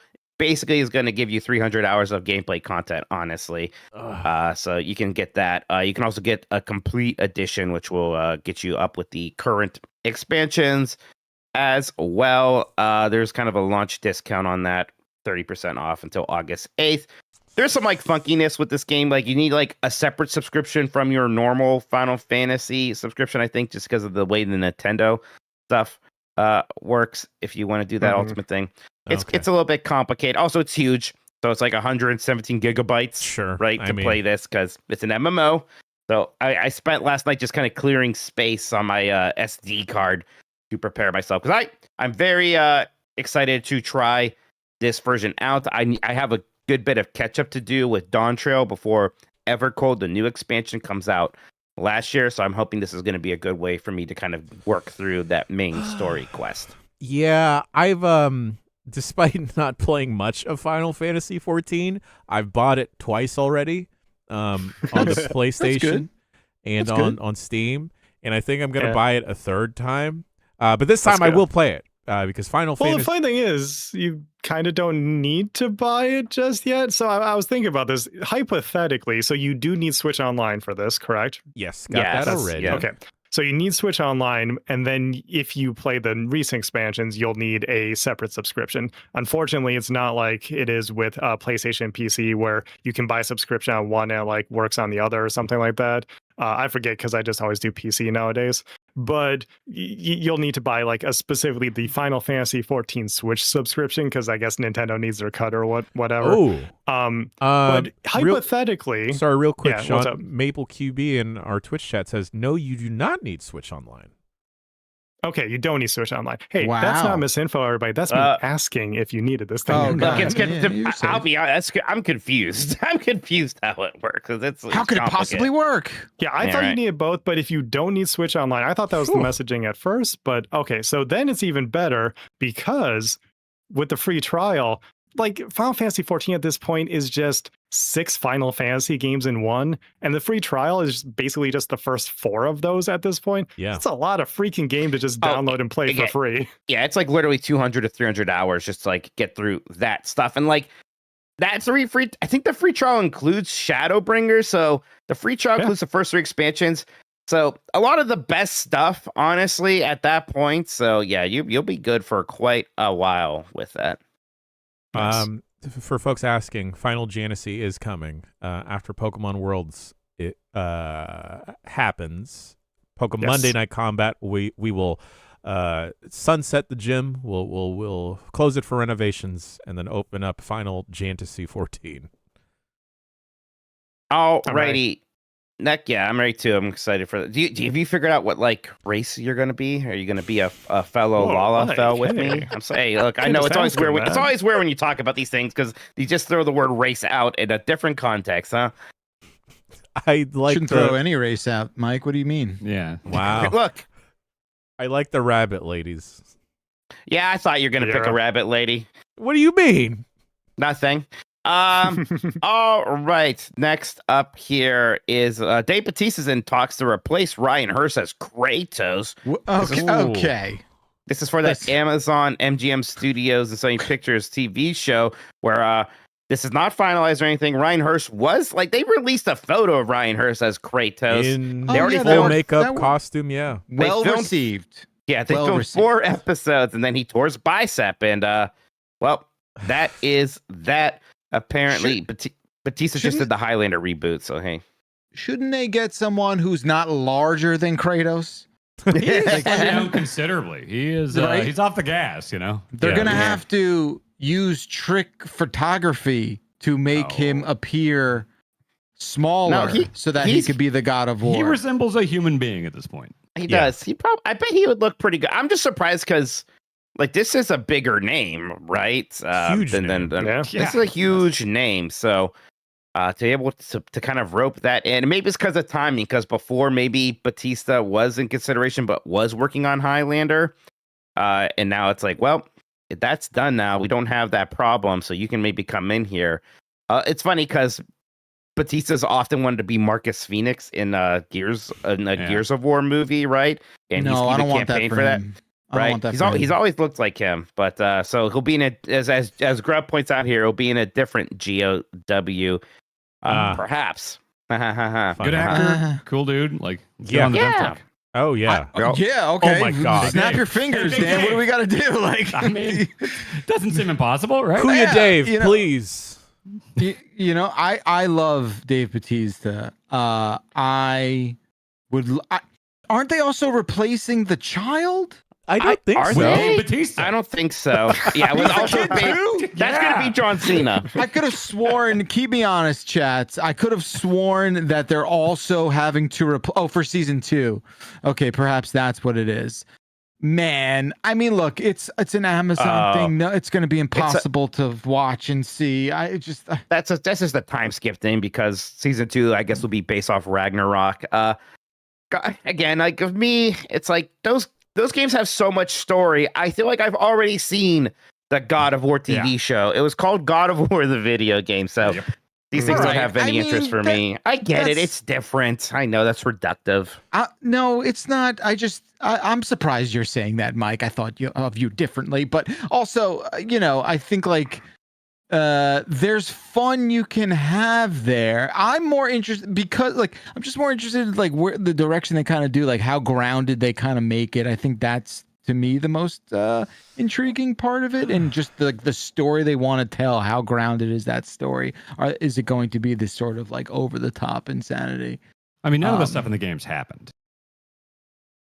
That's still out for the discovery, Dan. We have to do more carbon testing. Right. Only be so grounded, really. We have to really figure it out. But no, I mean, I don't know. I also don't know how badly I want a God of War show. I will say if Dave Bautista's involved with it, my interest suddenly jumps up. Yeah. Interested now versus God, keep it away from me. And he can get hurt. If anything, the show will get hurt from him. I'm not worried about his. He'll work through the hurt, brother. He walks for miles inside this pit of danger. It's true. Right. That's what I heard. Oh man, that's such a cool interest with the freaking like Gatling and burn.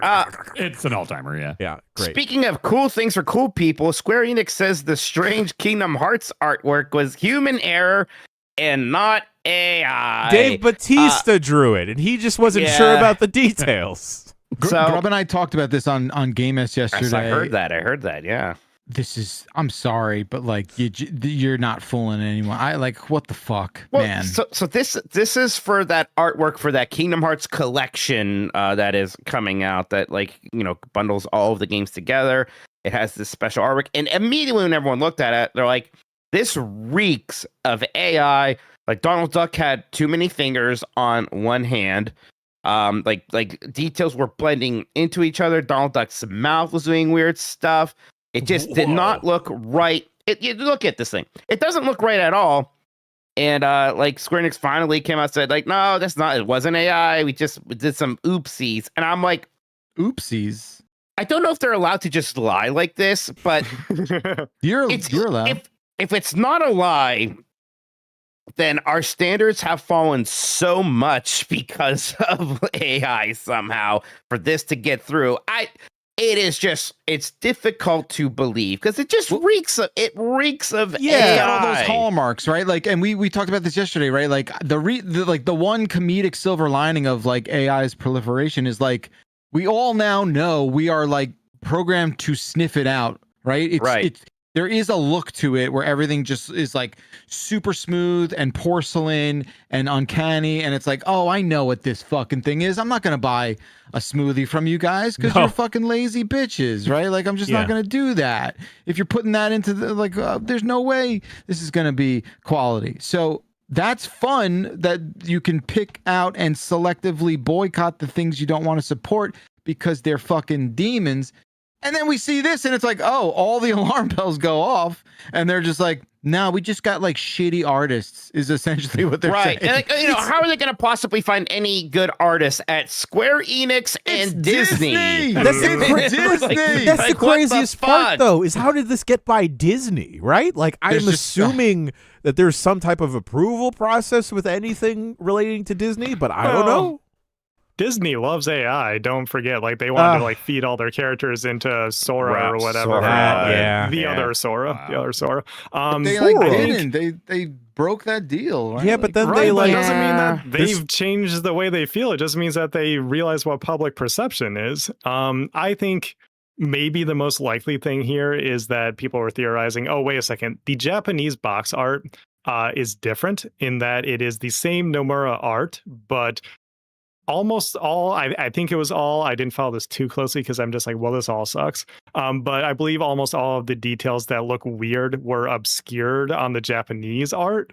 And so people theorize, they just used AI to extend the art when they rearranged things to fix like to fit North American box arts. And maybe that's the truth in the middle ground of Square Enix saying, well, we didn't generate it with AI. We just used a human who was kind of stupid and didn't notice that, when they extended it, that they made some mistakes. So I think that might be what's happening. Oh, I'm looking at this because like that hand of Donald Ducks is behind Sora in a different version. So yeah, okay, I could see that being the case. Here at Giant Bomb, we have Dan Reichert, who when Adobe tells him, I'm going to use AI to fix this for you, he's smart enough to say no. But Square Enix, they don't have a Dan Reichert. They don't have someone who will say, no, I will not use the generative AI button. That's the problem with Square Enix. That's the problem. Yeah. They need a Dan.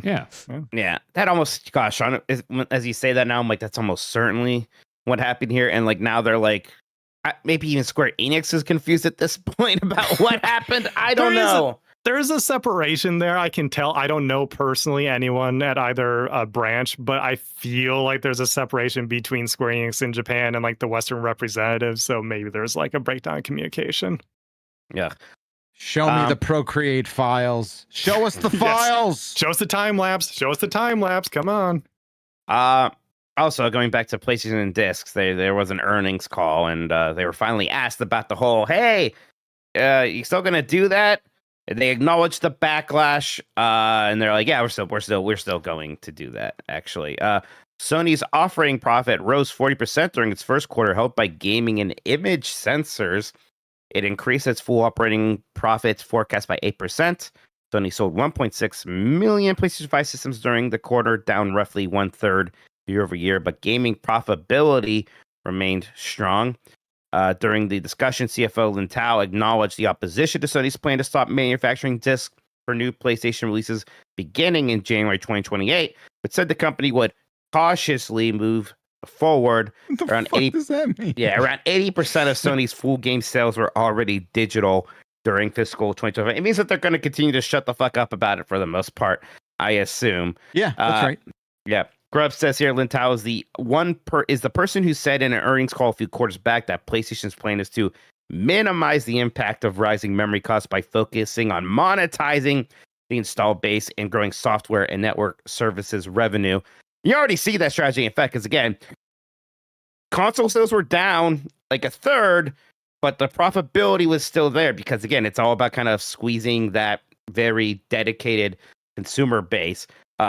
Eventually, stones do run out of water, would be my cautionary tale there. Stones run out You of have to water? explain this to Dan, Mike. Yeah, we heard Jane, that. you were also confused. I'm also You've never- confused. I've never She's heard not this. heard Okay. You never heard like squeezing water out of the stone? Blood from a stone.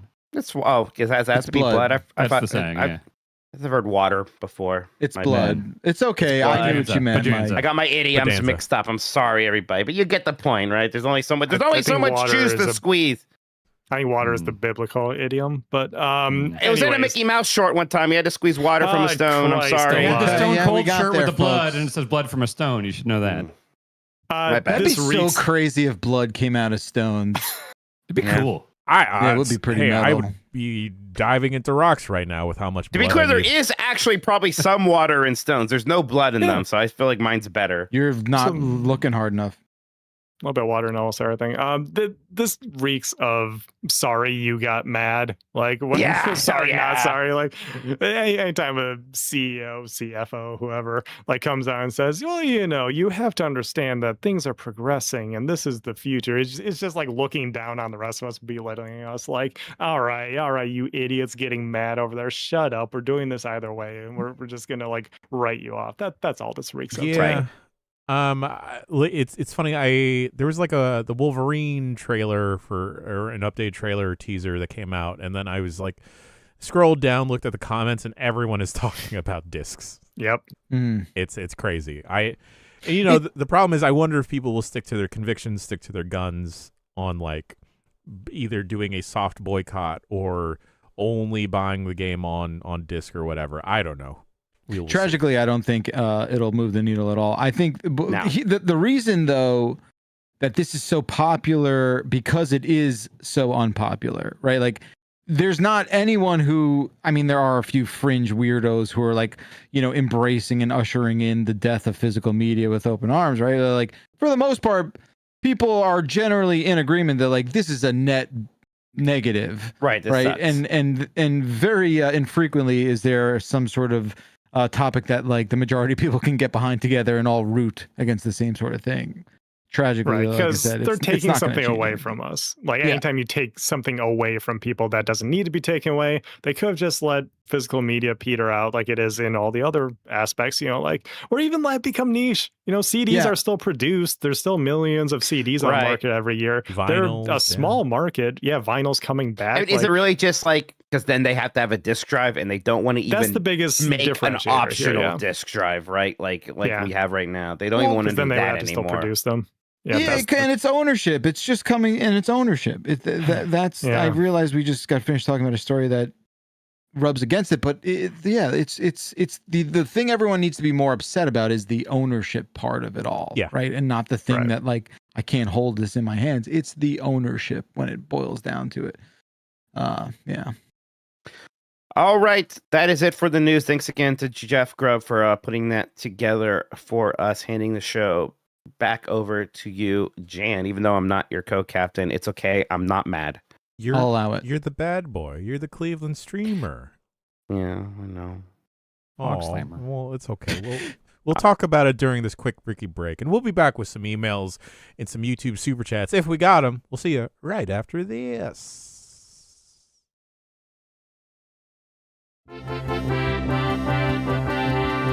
These are the emails. Emails. Bombcast@giantbomb.com is the email address to send your emails to. You can write in about any and everything, and we will do our best to read all of them. Once again, I say this every week. I haven't been able to say this for the past couple of weeks, but thank you for sending your emails in. You send them in about various miscellaneous things about the website, and I do appreciate them. We are flooded not just with spam emails, but with actual shoot emails. First email comes from Nathan from Osceola, Wisconsin, and this is to Dan. Dan, it was a little surreal seeing you hanging out around my hometown while you were camping with MinMax. If you're ever in the area again, I highly recommend checking out the Wisconsin side of Interstate Park in St. Croix Falls. It's incredible. Anyway, gang, do you have any must-visit state or national park recommendations or hikes around while they still exist? Long time, first time, Nathan, Osceola, Wisconsin. Yeah, gosh, I haven't been able to make it to many of the big ones, so kind of all of them. I want to go see the Badlands, like the Tetons, things like that. Yeah, right. Definitely, that's high up there. Even just like Yosemite, things like that. Yeah, I haven't really been able to do much. Went to Zion in Utah a couple years ago, and that was beautiful. And also Bryce Canyon is near there, and that's awesome. Yeah, very that nice. Is cool. If you live in California or near Yosemite, you have to just make it out over there. I know that it's just like very busy now, tourist wise, and people clamoring to go there, but it lives up to it. It's fucking gorgeous. It makes you think about the scale and your place in the world. It's beautiful. Also, fun gift shop. Oh, yeah. I'm there for the gift shop, baby. I'm assuming some of it is park, and forgive me if it's not, but Hawaii is a place that I just think really should be experienced by everyone. I know it's tough to get there and it's not the most accessible, but it's incredible. It's basically represents like every biome imaginable on Earth. You can see everything from desert to rainforest to snow-capped mountains. It is amazing, and the volcanic situation there is mind-blowing. It is an incredibly young island in terms of the age of our planet, set of islands rather, and that stuff is nuts. And you start to find out like, oh, Hawaii's getting way bigger. It's on its way. It's going to be even bigger and bigger and bigger. You stick around a couple tens of thousands of years, man, there's going to be a brand new island that we'll have to name. So that's very exciting. Can we go there on your boat? Oh yeah, it is a long flight. I'd rather take your boat. I would imagine if we did that, it's tough. Yeah, maybe the San Diego one. Oh, yeah. Okay. I mean, who's to say? Both coast boats. You won't let me drive your car, but can I drive your boat? Yes. There's no roundabouts on the ocean. Yeah, you ain't crashing into anything on the water. Well, no one's ever gotten in a boat crash. Yeah, I mean, not in the vastness of the Pacific. Right. Yeah. And then I would also like, and then on the East Coast, like, I don't know if it's parks. Cape Cod's amazing. All that up there, like that. The potato chips. Islands. Yes, exactly. Only the potato chips. Okay. Yeah. I don't know if these are parks. Sorry. No, I also agree. Go out and appreciate nature while we still have it. Hawaii is definitely one of those places. Also, in Hawaii, spend ethically and responsibly.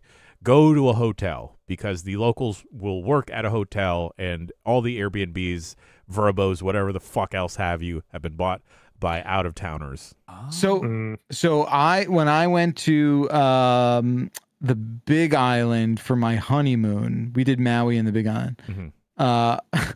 This was like right as Airbnb and all that stuff was like starting to pop off, and the place we rented was definitely not some like private equity coming in and you know, that had not come into vogue just yet, and it was like, it was real rustic. Like this was like someone's like palm tree house that was off their larger home, and it was like frog infested, and it was beautiful because it was Hawaii and there's nothing bad about that. But yeah, that was at the beginning of all that. That was crazy. Yeah, a long flight for you. Jeez. Oh yeah, jeez. You have a layover somewhere, Bacalar, when you went to Hawaii? It's actually not so bad. I think we did Arizona. I think we did Phoenix as the layover. And then coming home, I think we did it in one shot. Okay. It's not the worst. Yeah.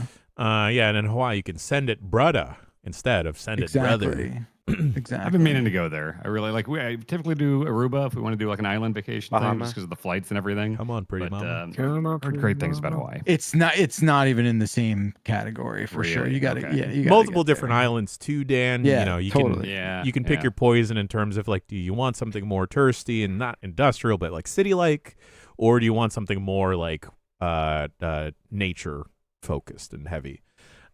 Also, you could see big turtles on the beach. It's just fucking amazing. Wow. It's sick. Yes. Also, oh god, just thinking about Loco Moco now. I just want to go ballistic, but I'll resist. Next email comes from Mike from Loveland. Greetings, C-suite members of the Giant Bomb Zaibatsu. Would you rather have a private chef or personal driver? Last time I did one of these, Minotti needed more info, so if requested, here it is. 1, both are free, but you still need to pay for gas and food. Both work 5 days a week, and because they don't have a union, the shifts are long enough to accommodate your lifestyle. Both have incredible British accents. Both are world-class professionals. The driver has whatever car you want them to drive. The chef has every cooking gadget and can get any ingredient. This is such a fucking easy question. Sorry, keep going. Yeah. Once a year, the chef is going to poison a meal they make only for you. You will get 24 hours of explosive diarrhea. Once a year, the driver will purposely make you miss a flight or appointment. Why? One more thing, one more caveat. The driver has a good sense of humor and will choose a moment to completely mess your day up that you will someday be able to laugh about. The chef has no sense of humor and always poisons you on a completely random day. Why are we trying to stack the deck against the chef? Because I'm like, look, it's still chef. The chef is the answer. What are you talking about? The chef is still the answer. It's still absolutely the answer. I was going to say the driver. Really? What? Yeah. First of all, I'm with you. Mike from Loveland. I'm sorry, but like your fucking hypotheticals here are so dumb. Like, why is this part of the fucking exercise? You get poisoned? What are we doing? But also, 24 hours of diarrhea. That's not that bad a poison. It's not great, but it's not bad. Look, driving is like at the end of the day, it's just you fucking drive. Like I can't cook the way I want to fucking cook, right? Like I eat several times a day. I need to go somewhere like every once in a while. Like I'm definitely doing the thing I do every day. But would you be incentivized to go more places with a driver? No, I mean, I go places as much as I want to. It's just not nearly as often as I eat. Right. Yeah, like eating is so much more crucial and enjoyable. And confusing. You're talking to someone who really loves driving. Yes. Oh, Mike has got the poker chips. What's up? I'm on team chef. I'm sorry, these are my like little fidget poker chips that I mess around with. You know, I would like to hear from team driver. Like, why? Sean, There's two things first. There's two things here. One, you need to pay for gas/food. Dog. First of all, if I'm not going that many places, I'll gladly pay for like a tank of gas here and there. I'm not, if the chef is making all of my food or most of my food because I want to utilize the chef, I ain't paying for all that. Are you kidding me? I ain't forking out like $1,000 additional in groceries every month. Screw that. But also 7 and 8, getting 24 hours of explosive diarrhea versus I miss a flight that I can rebook for a few hours later. Like absolutely, I'm missing a flight. It's a worse drawback. What if you miss saying goodbye to your great grandmother? Yeah. See ya. And also, like I get 24 hours of diarrhea like 30 to 50 times a year, probably. I'm like, wait, 24 hours then? Yeah. That's a user error at that point. That's like a month. You were saying you have a month or more of diarrhea every year. Straight. It's not that far off. What do you mean it's not that far off? What do you mean? Okay, hang on, guys. You remember that Dan started eating vegetables 2 years ago, and that taught him what a good poop is, right?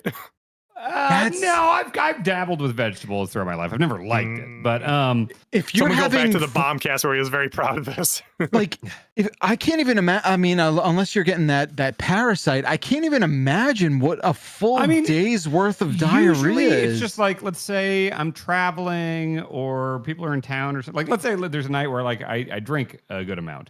The next day, I'm going to shit my brains out 6 times. Get the natty splatties. Yeah.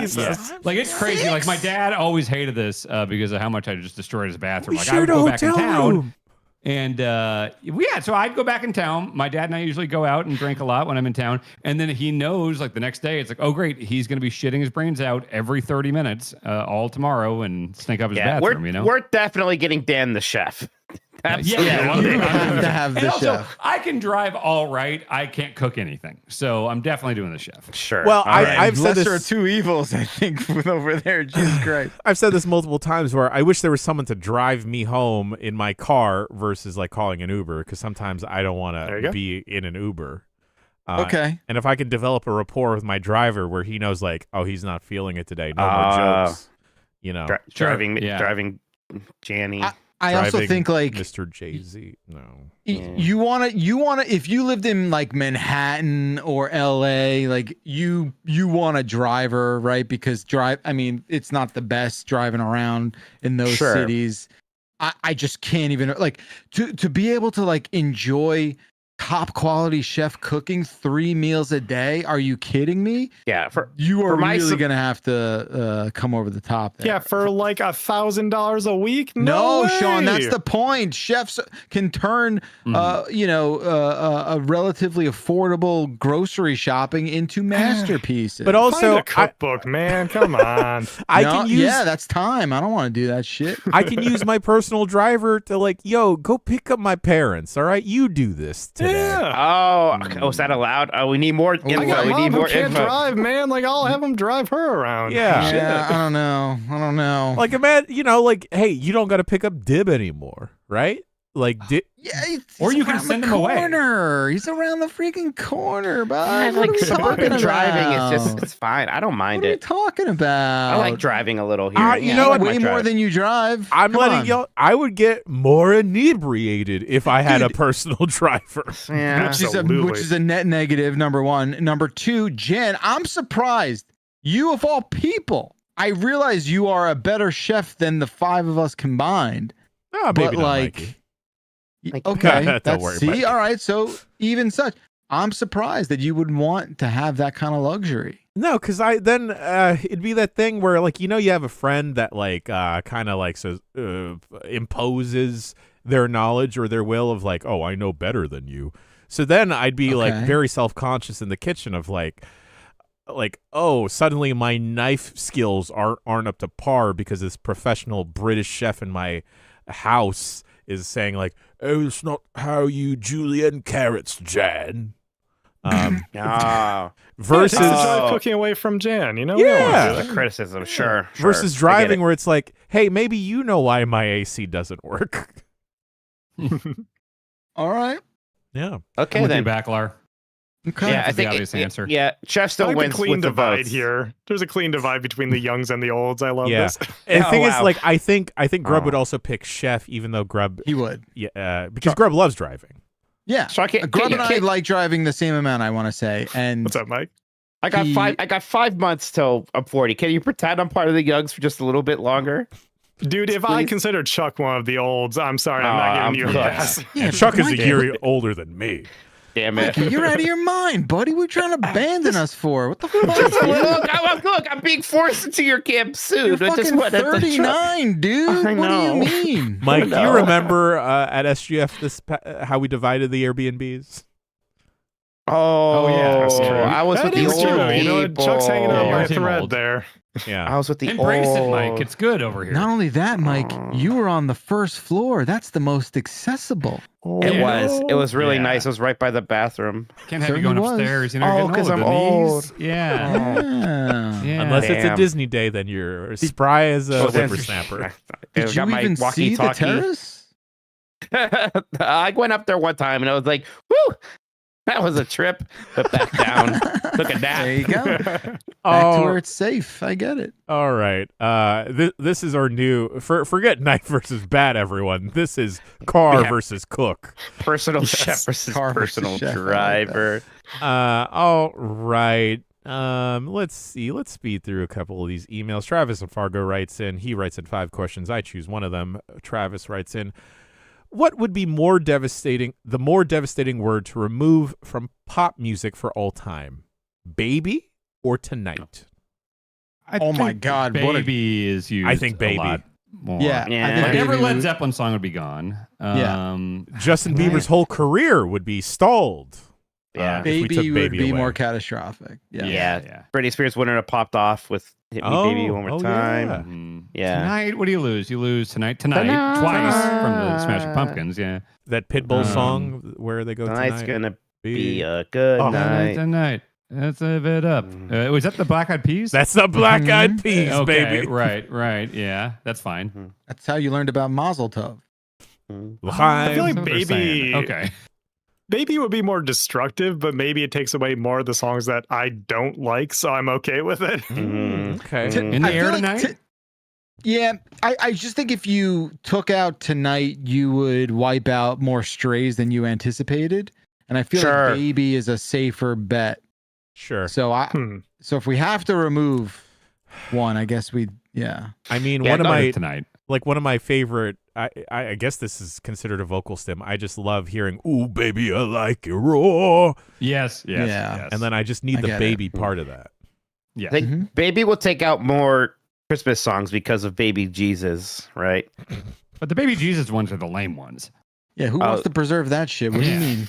Away in a Manger, that's nice sometimes. All right. I only like Silent Night. The little, let's say Babe Jesus, don't they? Little Babe Jesus. I don't know. They say baby Yeah. in it.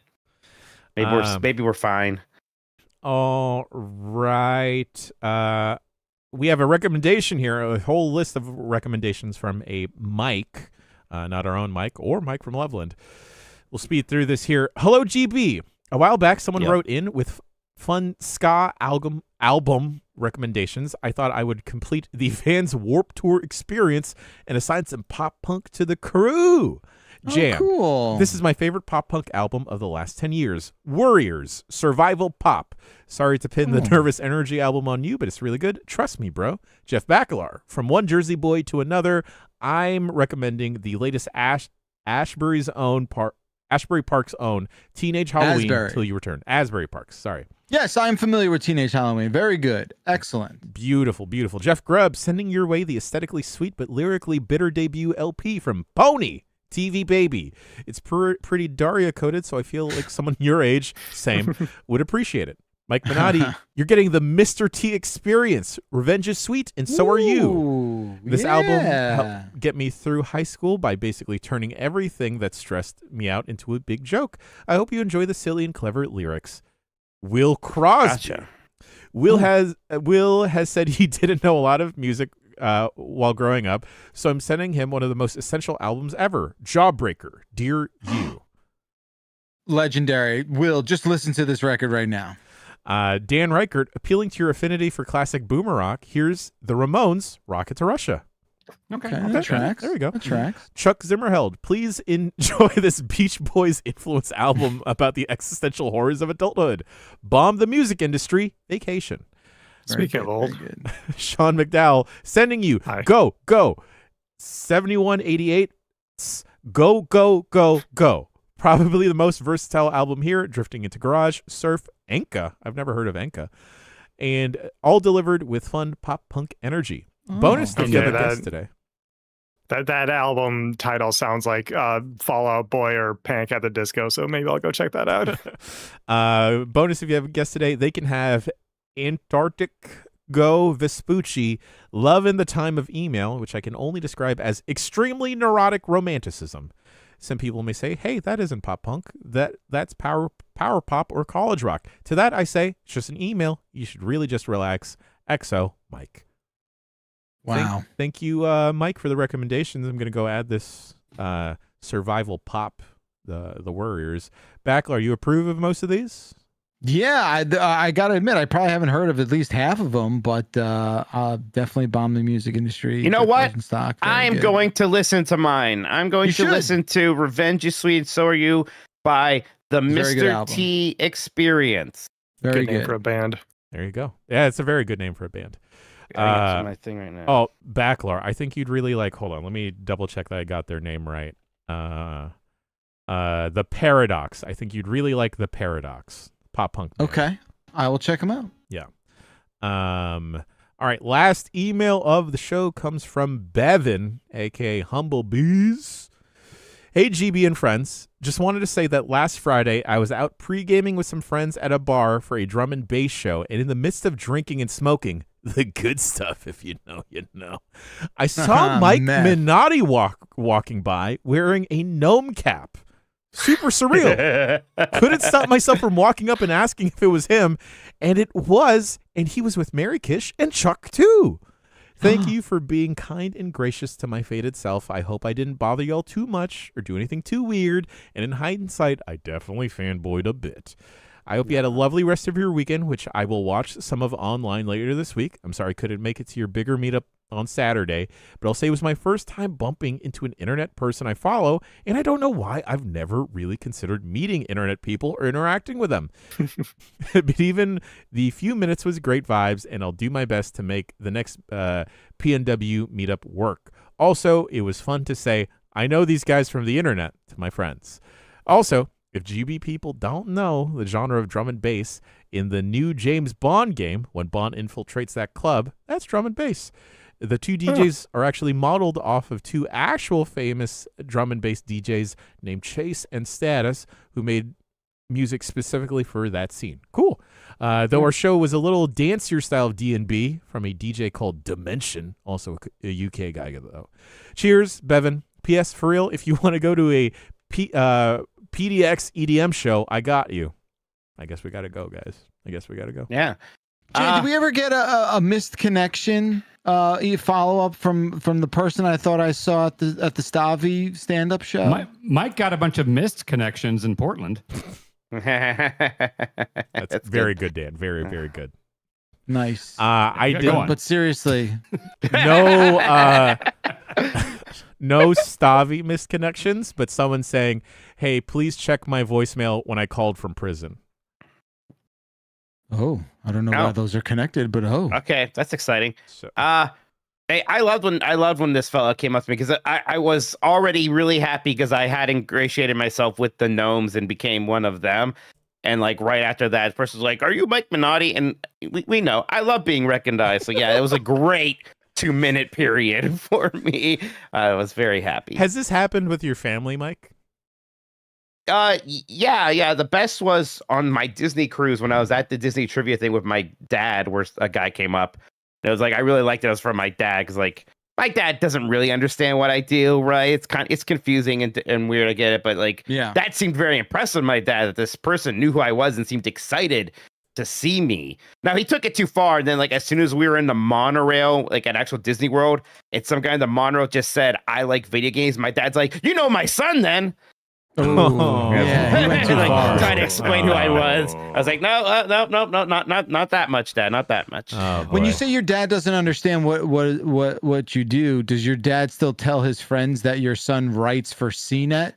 No, Nice, it's not quite nice. that. It's not. I don't know if he remembers the name Giant Bomb. Though, Wow. so it could be hard. It could be hard. Sometimes my dad will just say like the bomb thing, Bomb thing. which is really cool. I just get my mom a shirt and I make her wear a giant bomb shirt, and it's just funny to me. Hell yeah. That's good. That's Yeah. nice. Yeah. By the way, I Gosh. got a confirmation from Jeff Grubb. He did say, "I hate cooking and love driving." So, chef. So Oh yeah, I that would have checks bet. out. Yeah, would've bet all right, $1,000 there we go. on that. Right, Will, Chuck, I need y'all to chime in. I need to see where the rest of us land on this. Is it a direct Right. split from team old and team I young? would have. Yeah, I would Very have bet funny. a gallon of gas for my car Mm, on that. You use gas on a boat? You certainly do, is what I'm Yeah. told. coal, right? Titanic used coal. Oh, Coal, yes, 100 years ago. That Oh, Will is team Will? driver because his 'cause wife Will, is a chef. Will, Wow. isn't Will like married to like a chef person? we Like, don't Yeah. have to worry I about don't want to that. assume what Karen does.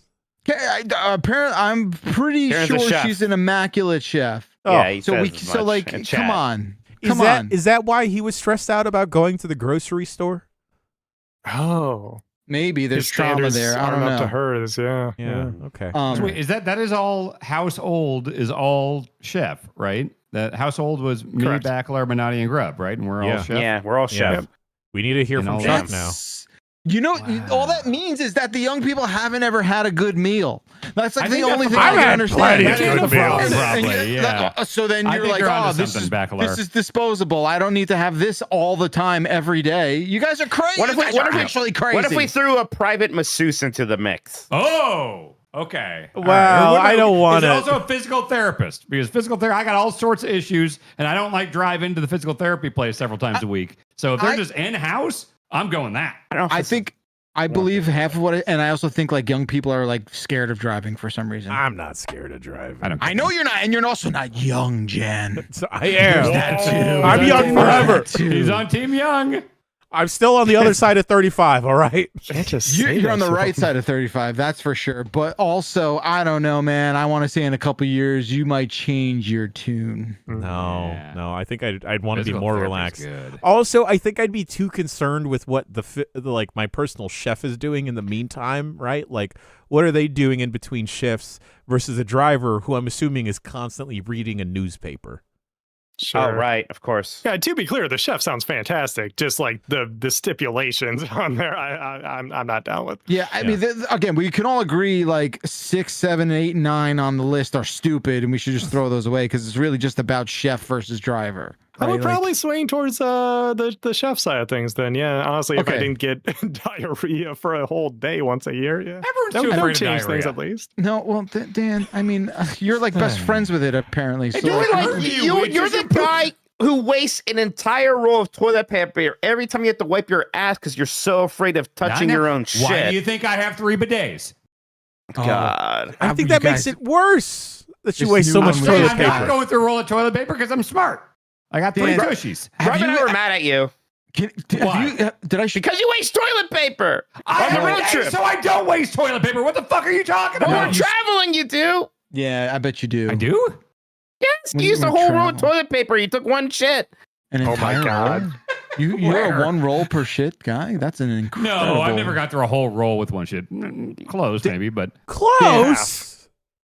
We just got a new Toto all-in-one that is like the most... It's actually confusing how fancy this bidet is. But it's like, I can't wait for you to try it. Send me a link. I can't wait. I do like a bidet. I do miss that's like the worst thing about traveling is I do miss the bidet. Because your butt lingers for it, right? It's like... Yeah. Lingers? Yeah. It longs. It longs for it. Sorry. Oh, I thought you were talking about linger because after you bidet, you just sit there for a while before you wipe. No, you're right. Your drip. butt longs for your bidet. It reaches out into the air for it. It's just we've got one non-bidet toilet here, and I just don't even want to look at it. Yeah, it's just, you might as well throw it away. Yeah. Might as well throw it away. That's a pee-pee one then, I guess. All right, that does it for emails. Bombcast@giantbomb.com is the email address. Send your emails too. You can write in about any and everything, I guess. So yeah, we'll read those next week on the Bombcast. Mr. Minotti, do we have any YouTube super chats? Yes, we do. First up from Amy Winehouse of Leaves, who says, after 1.5 years at work, I finally got my own route. And of course, it's Route 69. Nice. Now everything with my name on it has the 69 at the end now. Hashtag nice. There you go. Very happy for you, Amy Winehouse of Leaves. Nice. Migsy says, Jeff Backler, we would like more giant back rooms, please. Does that mean like the stream we did with Luce? Is that... Right. I think so. I think that's okay. What You got it. Let's do it, baby. Stu says, Duders, my lovely pregnant wife is turning 40 this month. Please, could you all wish Mags in Scotland a very happy birthday? Cheers. Happy birthday, Mags in Scotland. Happy birthday, Mags. Well, congratulations. Thank you for turning 40 slightly before me. It makes me feel better. It's all about you, Mike. Yeah. That's it. Migsy says, hey, Jeff Backler got Peter's B&W cube. Do you have any idea what that means? Oh, the cube. The Shuddite. Oh, your magic crystal. Why is it Peter's? What? Who's Peter? Wait, what kind of cube? Peter's B&W. Black and white? B&W? I don't know what that means. It just looks black to me. Yeah, it's just black. Bobby Porn says, you think Jerf lost his butt keys on that boat? Yes. Maybe it's in the ignition. Boats have an ignition? They do. So I'm told. No comment. Migsy says, Jan, the dude, abides. Jan's not looking like the dude. He's looking like a character from The Office. Ugh. Well. Yeah. Kind of Jim. Oh, wow. Damn. Well, it's not an insult. I know, but like I bought 30 ties off eBay for $10. I have to wear all of them now. Wait, what kind of situation did you find yourself in where you're like, this is what I'm buying right now? I don't get it. I was thinking about ties, and then I thought eBay has a bunch of fun stuff in bulk, so I bought a bunch of ties. Is this like the time you bought like $100 worth of like camera parts or something? No, I almost did that. And then I almost bought 10 pounds of watches. Right. Yeah. Okay. Hey, a deal's a deal. I get it. Oh, look, I want to show you all my favorite tie though. Hold on, Mike. Okay, go get it. Go get it, buddy. You guys was Jan just poking 64s? And scratching his face with a butterfly knife? What did I just witness? Was that the butterfly jive knife? What? No, that's not the jive. The jive can't hurt you. No, true. I use the jive almost daily. Look at this shit. Look, it got wolves on it. Oh my God. Whoa. That's a pretty cool send tie. that to John. I like that. Yeah, it's very outdoorsy. That's cool. Migsy also says no Amazon exclusive Ghost in the Shell for you all. Yeah, is that people like the new Ghost in the Shell? I don't know. People like that a lot. Amazon only? I didn't realize it was Amazon though. Is that an Amazon joint? That's interesting. I thought Sony owned all the anime. Close. Simon from Saskatchewan says, "Did you guys play Steel Battalion 1 and 2 with the intense 40-button, 2-joystick, 3-pedal controller? Mm-mm. Keep up the great work. Really great Big Walk video." Thank you, Simon. I played a little bit of it back in the day. Dan, you were ready. You had a setup. And then I don't know if you committed. We could do. I think we tried it. I think we did it during. Yeah, we did Life Extra Life a couple years ago. and we just kept falling over and getting blown up after. Yeah, because I think one thing on it doesn't work. Maybe so. No, we just just sucked. No, we sucked. It's hard to tell. Yeah, there was like a major component of it, like aiming or something that we didn't understand, and so we just kept dying. Let's see here now. Then Mixie says, Jeff Baclark and Mike Minotti forego his super chat as a business expense. What? No. I got to be responsible with these things. I understand. Yes. Mixie says, Turbo Day Sean, any thoughts on the new HB choice? I assume that's Humble Bundle choice. I don't know if you've seen that. Is there something good in it? Let's see. Yeah, this is their monthly subscription thing, right? Yeah, Like a Dragon, Infinite Wealth, Dead Cells, Turtle Shredder's Revenge. Seems good. It's a good bunch. Seems all right. Seems all right. Excuse me here. This one's from Jim Around Sound. Shout out to Dark Horse Workers United for their first rally yesterday and showing up for their colleagues. I assume that's Dark Horse Comics doing some organizing. Yes. There you go. Good job. Keep it up, everybody. Zacy says, random question: GBA or SNES Link to the Past? PPPP. Oh, absolutely. SNES original. The SNES one. The GBA one does some interesting ones where you can cut down bushes with the boomerang and stuff. Huge recommendation. There is a fan-made version for the Thor that came out recently, and you can pick. There's all sorts of these little tweaks. You can choose to turn on or off all the GBA stuff, but it's got a persistent map, overworld, and dungeon depending on where you're at on the bottom screen, and then they wide-screened Link to the Past up top. So if you look up AYN Thor, it's like Link to the Past. I think they call it Zelda 3 or something like that. Really cool. And you can add different things. So it's instead of just the one item thing for the boomerang, you could have the boomerang and the bow and arrow equipped, things like that. It's because I think A Link to the Past got decompilation, so that would explain how they did that. Okay. Yeah, it's very fucking cool. Neat. See, Mixie says, "Oh, Jet Backlard, Back to the Cube." That was referring to the Peter Molyneux The Cube game. Are you familiar? Curiosity Cube. Oh, Peter. Peter Molyneux. Yeah. Oh God, jeez. It's not Peter. You're doing Peter Griffin. People are doing Peter Griffin. No, I'm doing Lois Griffin, please. Oh man, look, you just can't say Peter and then expect us to get the Peter Molyneux from that. All right, man. God, that fucking Peter I Cube think of game. the most. Oh wait, okay. I'll Who's say the this for after Peter Super you think Chats. about the most? Probably Griffin. I'm afraid to say Griffin, yeah. then Molyneux. Pan. Unfortunately. Pan. Mine's Molyneux. Pan. Yeah. You don't think of Pan first? I'm sorry. If you say Peter, I'm going to immediately hear Lois going, Peter. Right? It's stuck. It's an I'm not proud of it. Okay. And then last It's year, just your brain. Be proud of it. Zombie Porn says, also congrats on Sean for another written review on the site. Can't wait for him to write 5 reviews of September. Young people don't need sleep. Yeah, we actually had a little meeting to kind of try to figure out all right, who's going to probably do what game here. Yeah. It's getting things set up. There's a lot of games coming out the next couple of months, and we like doing reviews, so you'll probably see another one from me because we are spraying things around a little bit. Hell Month is coming. Yeah, Hell Month is happening. Mixie snuck in here, said, great teacher, Ochoa.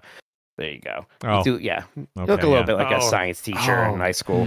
It's a very specific anime. No, he does look like the main character of Great Teacher or something. Oh, that's a very specific thing. I see. Okay. So what would you want your students to call you? Mr. Ochoa or Mr. O? How's this gonna work? Mr. Ochoa, because say my whole fucking name. No, of course. I just want a good Protostar, Jan Ochoa. Yeah, I just want to get unfair treatment. That's all. Yeah. Did you guys have a teacher in your high school who was cool with a nickname? Yes. And everyone just called him that. Yeah. We had one, Rico. We all just called him Rico instead of Mr. Whatever. I don't. I think it's because he was a really white guy who taught Spanish 1 year poorly and then never again. Rico. So everyone called him Rico. All right. Is that it for Super Chats, Mikey? That's it. Thank you so much, everybody. Okay, before I get to what else is happening in the rest of the week, I need to get this insane thought out of my head. I watched The Odyssey as well. Fantastic movie. Enjoyed it a lot. Yeah. Afterwards, I was just thinking, that was like a long Family Guy episode with all the cutaways. That joke is lost on me. I've not Jesus seen Christ. All right, folks, we've got a packed and stacked week ahead of us. Another episode of Sewer Shark is dropping later today. Folks, if you have missed 9 Lives or are not caught up in 9 Lives, I highly suggest you go check out this last episode that Will lovingly crafted together. Insane edits. That man go crazy behind the 1s and 2s as well. Game Miss Morning's popping off Wednesday, Thursday, Friday. Grub's not here to confirm, but he's also not here to confirm, and it's going to happen anyway. Grubberdillo coming back tomorrow. Oh, right. Guys, Jesus Christ. What is this game? What's Man. happening? What? It's God. He's in a whole. Is he still in the dog asshole zone? Is that what he's up to right now? Oh, he might be mid dog asshole. He's done with P-Land. Yeah, he finished P-Land. Yeah, he might be deep in the dog asshole right now. No, you're not inside a dog's butt. Well, maybe sometimes. No, but the dog asshole zone. No, you're collecting Don't be the ridiculous. buttholes, right? You're collecting the buttholes, but there's also assholes. pictures of butt. It's just the whole theme of the world is dog anus. Oh, this is so great. Oh, okay. Voicemail That's dub truck popping off on Thursday. And then on Friday, I have the time. He's crying. Look I at have him. the He's like crying. time wrong here on the schedule, but almost after Game Miss Mornings, perhaps right after or an hour after, we are going on the big walk where we're going to have a longer stream playing through Big Walk. Might have another person join us, perhaps partway through. We will see. Might have some pop-ins, yeah. Might have some pop-ins. Might have some walk-ins. Might have some hop-ons. Beast of Reincarnation review out on the website now. Sean wrote that up. There's also a quick look for your viewing pleasure. There's a Pathogenic quick look also on the website and the YouTube. Premium people, we mentioned it at the tippy top, but if you like the Big Walk quick look and you just want to view someone's own solo dolo adventures, that is also available for you over there. Gang, did I miss anything else? Don't think You so. got it, Jan. Ooh, I think, yeah. actually, Oh. last UPF we Ooh. did play Machine Party. Very, very was good fun. party game. Very good Yeah. party game. Hmm. Yeah, Dan, you missed it. It's more of a Fusion Frenzy style. They don't even have the board. It's just the games. Oh, okay. Well, I'll accept it. Yeah. It's fun. It's fun. Maybe at an extra life should I would run like it back. to. I would like to try it out. Yes. Yeah, Yes. yeah. I've just been if I've been off stuff a little bit lately. It's because I've just been working on editing this travelogue. But hopefully, maybe in the near future, next week or two, There we go. that'll be ready to post. Lovely, lovely. Also, catch me if you Dan too. Don't worry, folks. As I'm getting back up to 100%, taking a looky-loo at all of that footy, and it feels like a fever dream. Yeah. I thought there was a lot of stuff I forgot about that happened there. Yeah, Dan, I was not to spoil anything. I don't want to spoil anything, but I was looking at the footage that when I handed you the camera on this little guy. While I was taking a little trip. Yes, while you were taking a little Yeah. trip, I was like, Yeah. right, yeah, that happened, huh? Yep. That's So like how's the audio? Can you hear what we're talking It was about? good. It was good. Surprisingly Okay, good. Yeah, All right. yeah. It was a deep conversation. Yeah. Yeah. Also, one of my favorite things that we have put out on the website recently is Chuck and Sean diving into the Sega Saturn and showing you folks how to get into the guts of that. Very cool stuff. Go check that one out. I think we want to do more stuff like that. Grubbs mentioned me and him and maybe Chuck or someone else building DIY Steam machine. Steam OS is out there for anyone to use on AMD parts. So yeah, Chuck had the idea. I think it was a really good idea of people always tell you, use your own legally acquired backups when you're emulating, but nobody ever actually tells you how to do that because, in part because maybe they assume you'll do something else, but maybe they want someone else to be the people who give you that guide. And we did do that guide for the Saturn.